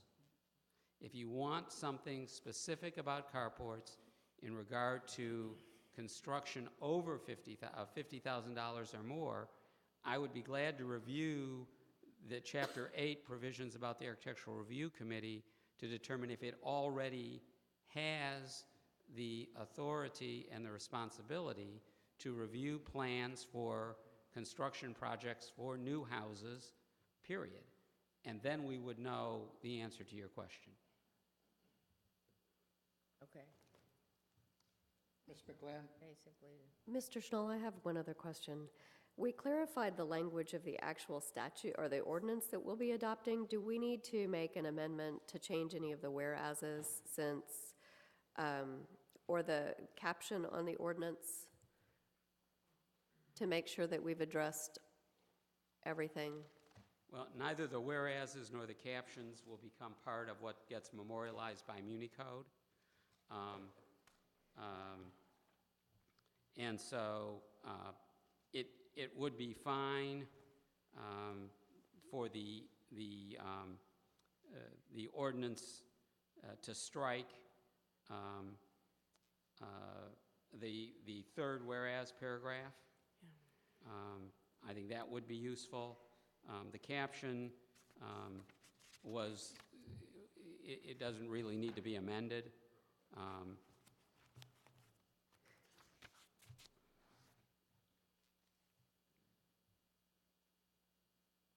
Okay, all right, then I would like to make sure that my amendment to the motion includes the striking of the third paragraph, the third whereas paragraph. The third- Well, Thank there's you. already a motion to amend on the table. So let's go ahead and act on that motion, and then if that motion is adopted, I think it would be appropriate for you to make the second Clean up. motion. Okay, so it'll be a cleanup, thank you. I'm sorry, I don't, Okay, what are we taking out? I don't know what we're. do we all know what we're voting on the Oh. amendment? The amendment that Mrs. Scott proposed. Ms. McLean proposed. Ms. McGlynn, actually. Oh, Ms. McLean? Yeah, do we know what we're voting on here? No, I don't. Ms. McLean, please repeat her amended motion. The word carport is added after the word awnings in number 7. Then the semicolon and is turned into a period. And then I believe, Mr. Schnall, we deleted the, in addition, the provisions that. We that- deleted paren 8, and we deleted the sentence beginning, the amendment deletes subpart 8 and deletes the sentence that begins in addition, Which in because other they words, become irrelevant. Thank you.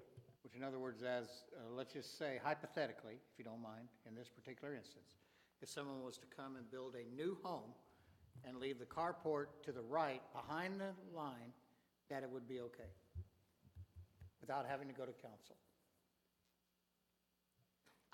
It's a hypothetical question, Very hypothetical. okay? So So is this hypothetical new house going to cost more, is this project for the new house going to be $51,000 or You're more? darn right, it's gonna be 590,000. Then this doesn't bypass anything. Okay. This amendment does not affect that at all, because this amendment only affects a building project for a project that costs less than $50,000. Got it, okay. All right, let's move forward, council, if you don't mind. It's already 10:10, and we're on, I'm not, whatever item we're on. what is the purpose, may I ask, of moving, instead of having it clear that the project does not include a carport, why do you want to add it up here? Because right now, it means you cannot put a carport on at all. By moving it to 7, if you wanted to put in a carport, but it's a beautifully designed carport that fits on the front of your mid-century modern home that's been designed and looks beautiful and it's going to add aesthetic to your neighborhood, you can do so. There's a process for that. The way it's stated now, you can't have a carport. Leslie, I think what you're saying there, I don't think, Well, basically, I mean, I guess that what you're saying is that if you put carport up in number 7, that means that putting in a carport is exempted from the architectural review, because that's what it says. No, only if the city manager and the chairperson of the ARC concur in that. If they feel like the whole committee needs to hear it, they can send it to the whole committee. This is only if the chairman of the ARC and the city manager agree that it's aesthetically pleasing. I understand, but again, there's a reason that we have these committees, and not, nobody ever decided that I know of that we should just allow this to be a decision of one person who happens to be on the committee who's elected to be the chair. seems like we did that on the sign committee, but anyway, just saying. Oh, So, that's why I don't understand it. It doesn't actually make sense, because it gives no notification to the public. That's my problem. okay, council, let's move on. We could stay here all night long talking I know. about this. Can we call for a vote on the amendment, please? There's been, oh, good. So we had someone call for the vote.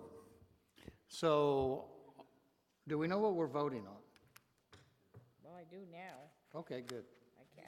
I don't want to vote. The amendment allows carports to a degree, and the original motion does not. And it also, council, whether or not it comes to council, if not. Yeah. Okay. So Okay, all in favor? All opposed?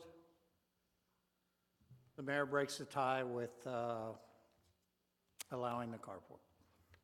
Okay, For what? so the amendment then is adopted by a vote of 3 to 2, Mayor?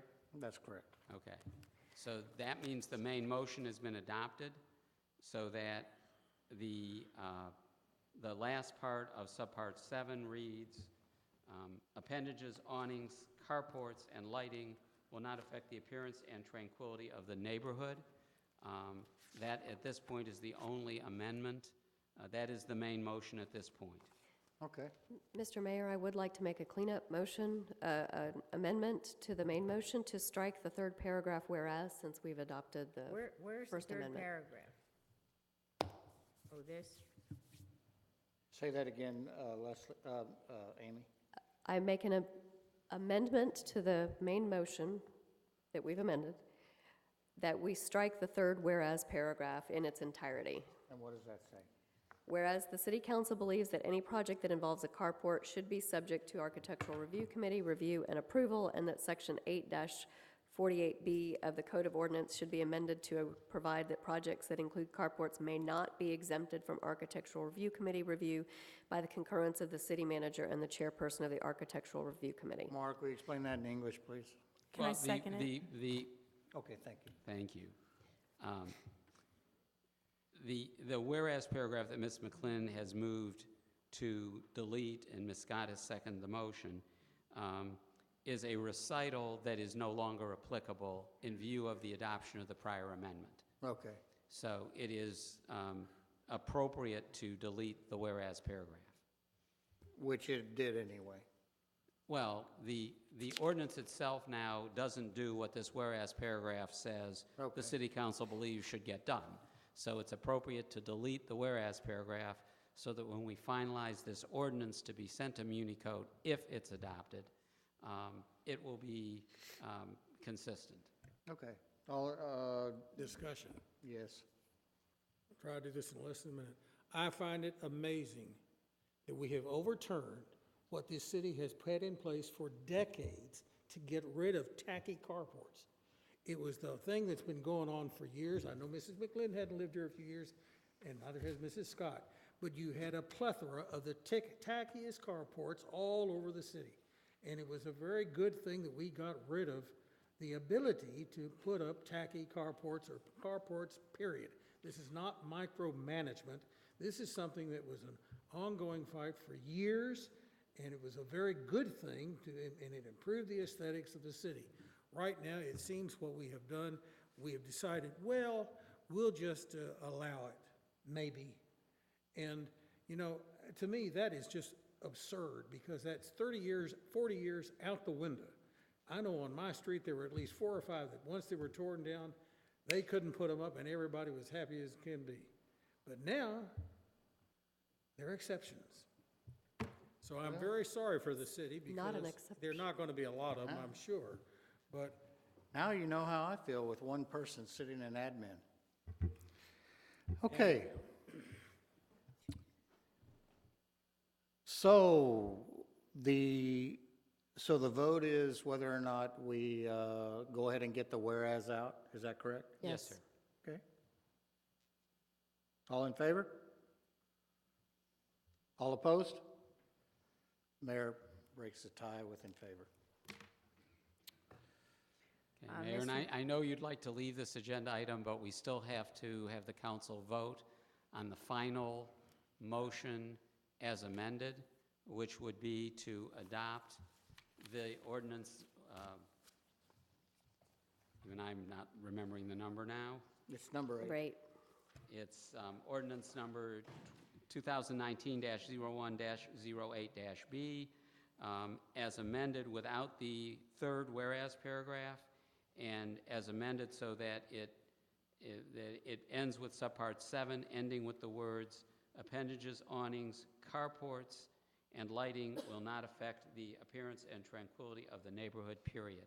That is the motion as amended before the council for final action at this time. Okay. Do we have a motion to state exactly what Mark just said? The motion is what I said. It doesn't have to be repeated. Oh, it's live, call for okay. vote. That is the motion. All right. And on this item, we have no citizens signed up. Sorry, I call for the vote. vote is called for. So all in favor? All opposed? Mayor votes positive. The mayor votes in favor to adopt the ordinance. Thank you. Mr. Mayor, since I don't have any of the reports on 9, 10, 11, 12, I'd like to table all of them to the next meeting when hopefully I will have the reports again. I am happy to come in and work on them as I volunteered to do initially. Okay? Mayor, That's 9. I have all those available right now. All the information as requested for each item. Right here in these packets. I'll go In ahead other and, words, she wants to wait till she has the I'll go vote. ahead and distribute them though, so you have them. the reason Mr. McCormick left is that he had a pressing situation at home that he had to wake up, has to get up at 4 o'clock in the morning and leave. So that's why he left. So anyway, I'm moving to table 9, 10, 11, and 12. That has to be voted on, is that You correct? need a second and a vote, no discussion. Second. Okay. All in favor? All opposed? Mayor goes with move forward. Okay, let's move on to item number 9, discussion and update on the audit permits issued for September 2018 through November 2018 to include type of permit, fee, address, and all potentially logged time spent per permit for issuing of permits. Ms. Winger? I don't have that report here, I'm sorry, but I don't have, Well, then we'll take time for you to read. Mr. not here. So if Mr. Rapley has it, I don't have it. I don't have the report, I can't possibly, first of all, there's nothing to vote on. Ms. Winger, this is an update and discussion. You asked for permit, fee, address from September 2000 to November 2018, which is in the packet here. This is a list of all the permits from September 4th through the end of November. Where is it? I don't have it. With the totals of permits and dollars as requested with address appropriately. There was also, again, a request to do a time study. Thus, that's a management audit.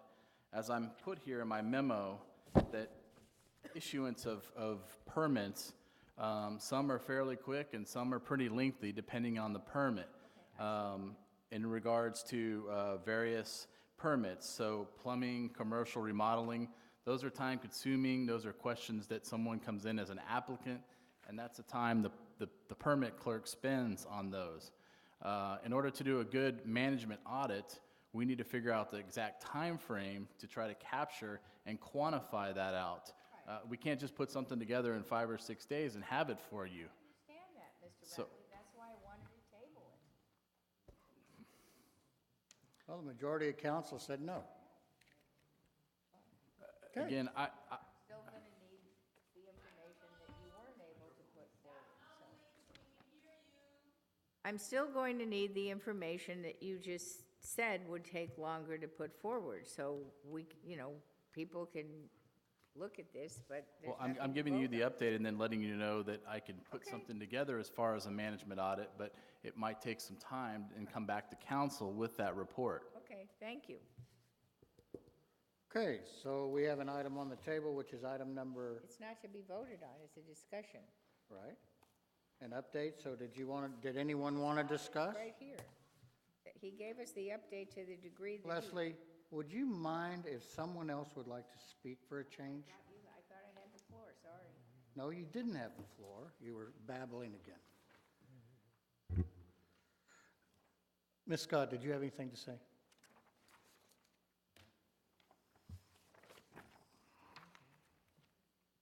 Thank you. And what I just handed out, earlier, Councilman Gregory asked me revenues related to tree and roofing.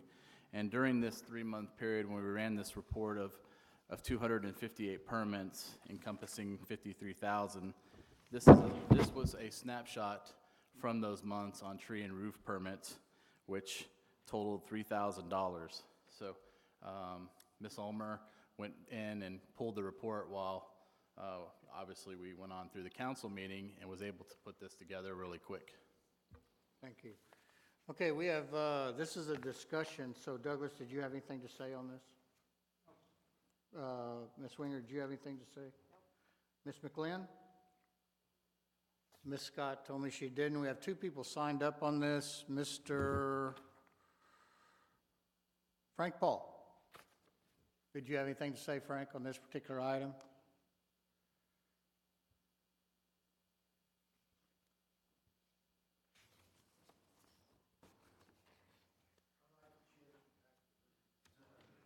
Okay. Sure. Yeah, I have a couple of comments about this. Frank Paul, 112 Shalimar. Number one, why does council need addresses? They want to do a time management study. Why do we give out the addresses? That seems to me like it gives them an opportunity to go micromanage or complain or stir things up. Just a curious question. Secondly, a time management study, let me see. It seems to me like maybe Ms. Winger is trying to justify what she did 4 months ago by getting rid of the permit office when she got rid of the permit office and didn't know what the permit office was doing. I don't know, I get a little confused on all this, of course. So far, year-to-date through November, your reports will show you that $350,000 has come through that office in the form of permits, license fees, et cetera.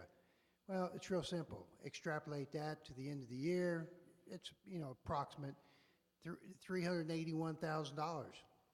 $381,000 divided by the number of hours in a year, you're basically doing about $183 an hour on permits, just permits. Plus, of course, you're doing all the follow-up and all the different things. Now, I strongly suggest, and I haven't heard this done, Kit's right here. If there are any questions about this, I encourage you all to be sure and ask her that. Thank you. Thank you, Mr. Paul. Mr. Flynn, you're also signed up for this item?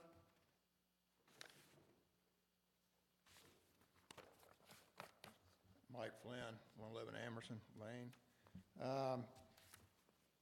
Yeah, I think that doing a time management study and a workload management is a legitimate function of the city manager and certainly in his purview. However, I think that only using 3 months of data at the end of the year is too small of a sample size to assess the workload of the permitting staff, unless, of course, you're trying to bias the results. Because of seasonal variations, permitting activity is likely to be near its lowest point during those 3 months as the calendar year draws to a close and the holidays approach. People typically start wrapping up work and putting off major repair efforts during that time. Conversely, the permitting effort is likely to ramp up in the late winter or early spring as people start lining up projects like tree trimming, fence repair, landscaping, and remodeling. Based on this observation, I'd like to recommend the audit cover at least a full year of permitting activity. To gain an even larger perspective, I would recommend having the audit go back at least to the beginning of 2016. It'd be interesting to see what those results would show. I suspect there'd be a sharp increase in permit requests for roof repair or replacement resulting from the April 2016 hailstorm. Thank you. Thank you, Mr. Flynn. Okay. Ms. Scott, you didn't have anything else to say? Anyone else? Okay, we're going to move on to item number 11 with the discussion and update on a report on overtime for administrative staff. Mayor, you skipped item 10. I did? Yes, sir. I sure did. This is item number 10, discussion and update on accounting fees paid to city engineers. Ms. Winger?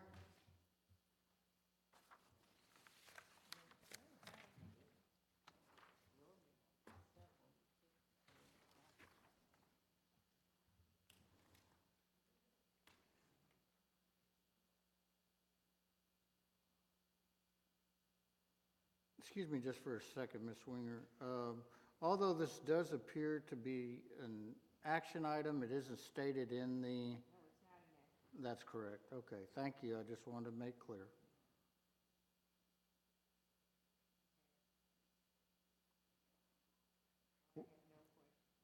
Okay, what we've been handed is from the Office of the City Manager.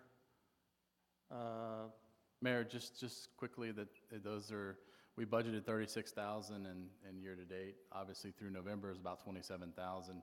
As I've indicated in the memo, it's mostly RPS clots. Some of the work that was commissioned that had been billed this year were previous to me being city manager.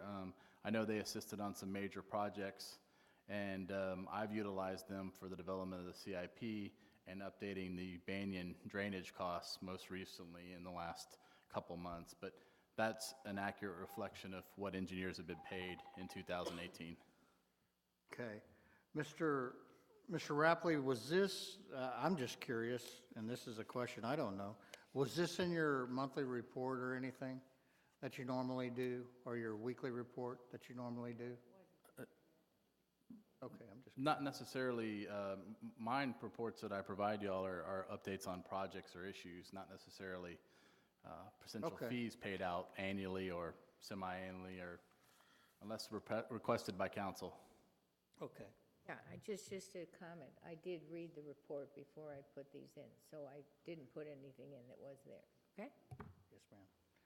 Okay, let's move on to item number 11 with his discussion and update on a report on overtime for administrative staff for 2018, detailing the reason and overtime this was approved.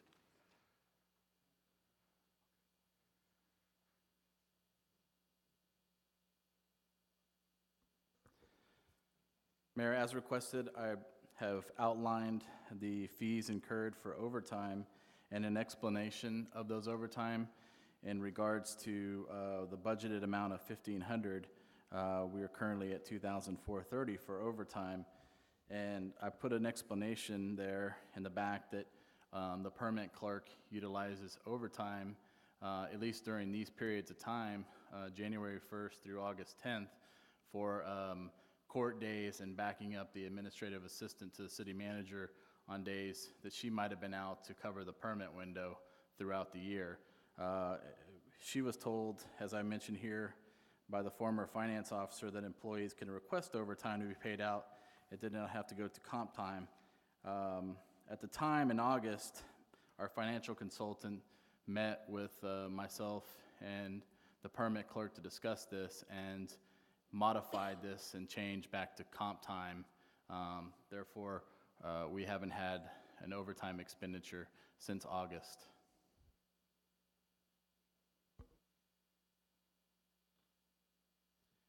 Okay. And I, again, being here since February, that is my understanding that the process and practice of utilizing comp time in the past for employees. Do you feel like that will be significant enough to be able to stop this overtime? Well, again, in August, we changed this, and so there's no more accruing of overtime in the administration office. Okay. Okay, Douglas, do you have any questions or anything to visit on this item, please? No. Okay, Ms. Winger? Nope. Ms. McLean, Ms. Scott? I just wanted to thank you, Mr. Rapley. And so it was our interim finance director that caught this, that employees had a choice between comp time or overtime. It was the previous finance director that allowed them to choose one or the other? I'm just saying that that was the practice in place. That was the practice in place. And then our financial consultant at the time reviewed and, of course, monitoring the budget as well as I do. She caught it at the time, and that's how the discussion came about to curtail this and stop and utilize the comp time moving forward. So you're telling me our previous finance director let people choose what they wanted? Was that the practice at the time? Was that the practice at the time? I believe so, Mayor. Again, I can't speak prior to February of this year. Okay. Okay. That's understood. Okay. Well, thank you very much for investigating that and solving that financial issue. All right, so let's move on to item number 12, please. Discussion and update on a report on passports issued through December 2018 by the City Passport Office to include how much money the city has made per passport, the cost of the city, and the number of passports issued.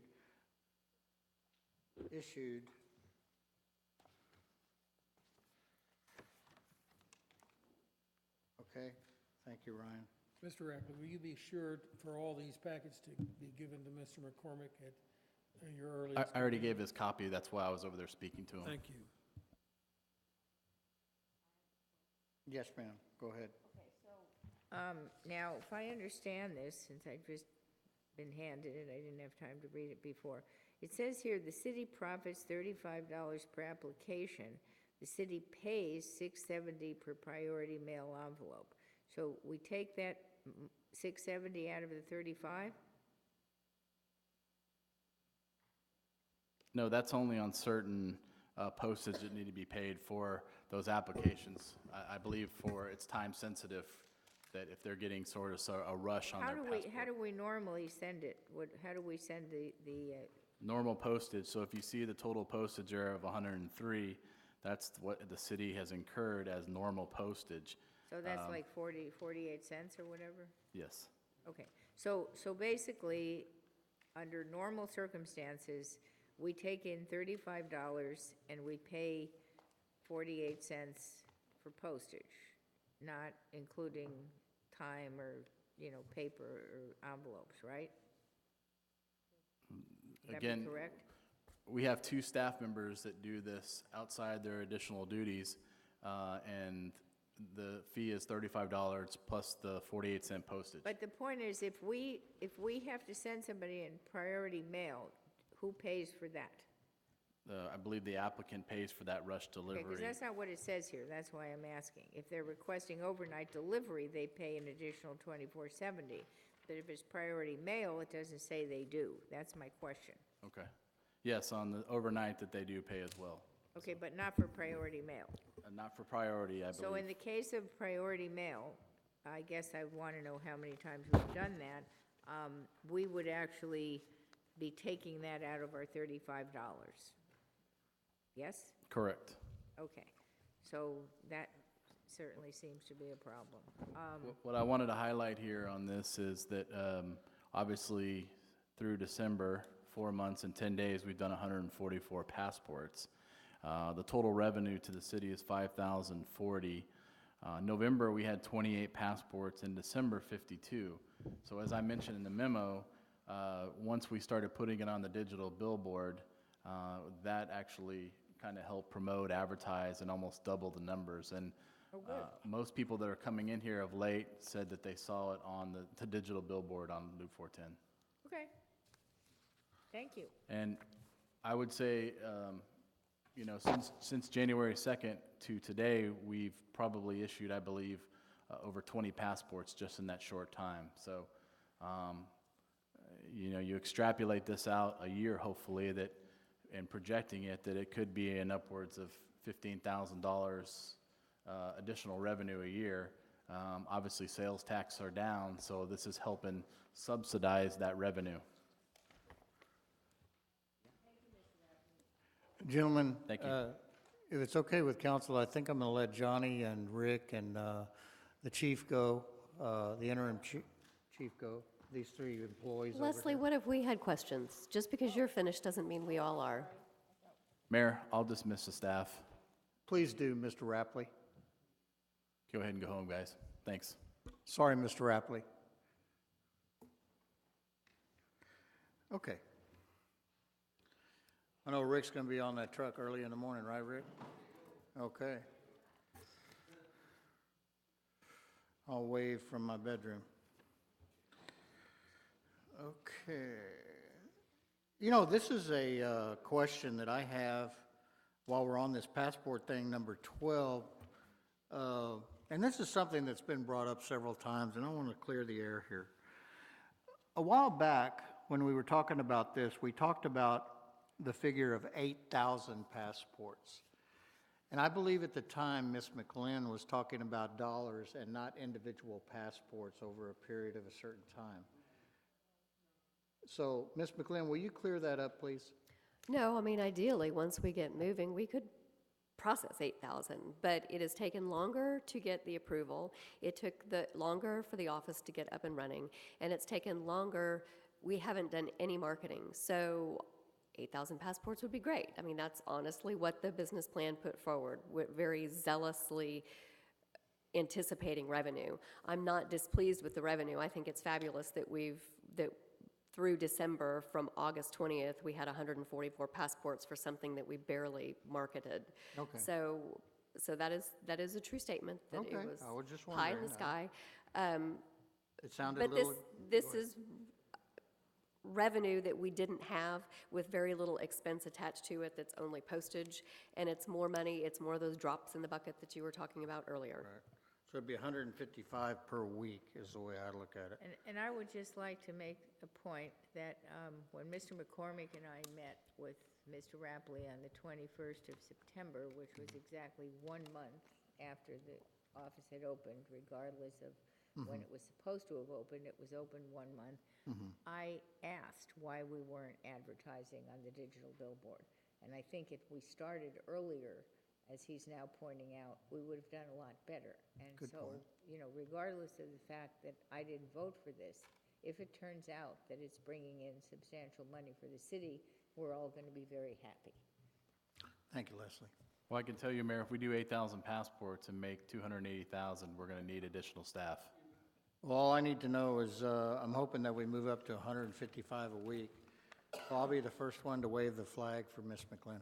That's about 30 a day.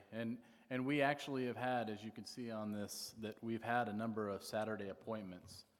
I've been here, I know. We've gotten a lot of feedback that, again, that a lot of people that come are outside of Castle Hills. I mean, we don't ask, and we can't keep that information. Friday afternoon at 5 o'clock, there were 6, 7, 8, 9 people in here. But as we continue to Families. advertise, this is revenue that wasn't here previously. Okay? Okay. Excuse me? The State Department closed. Is this affected by the shutdown? I don't think there's. No, they're not. no, we, even though the federal government isn't interested in its residents, we are. No, but that's not an office that's. No, Councilman Gregory, I mean, we issued passports today and personnel. We've already done that. Okay. Unfortunately, Mr. McCormick isn't here to do our usual. Move to adjourn. Thank you. Thank you, Miss, and we got a second, all in favor? Thank you.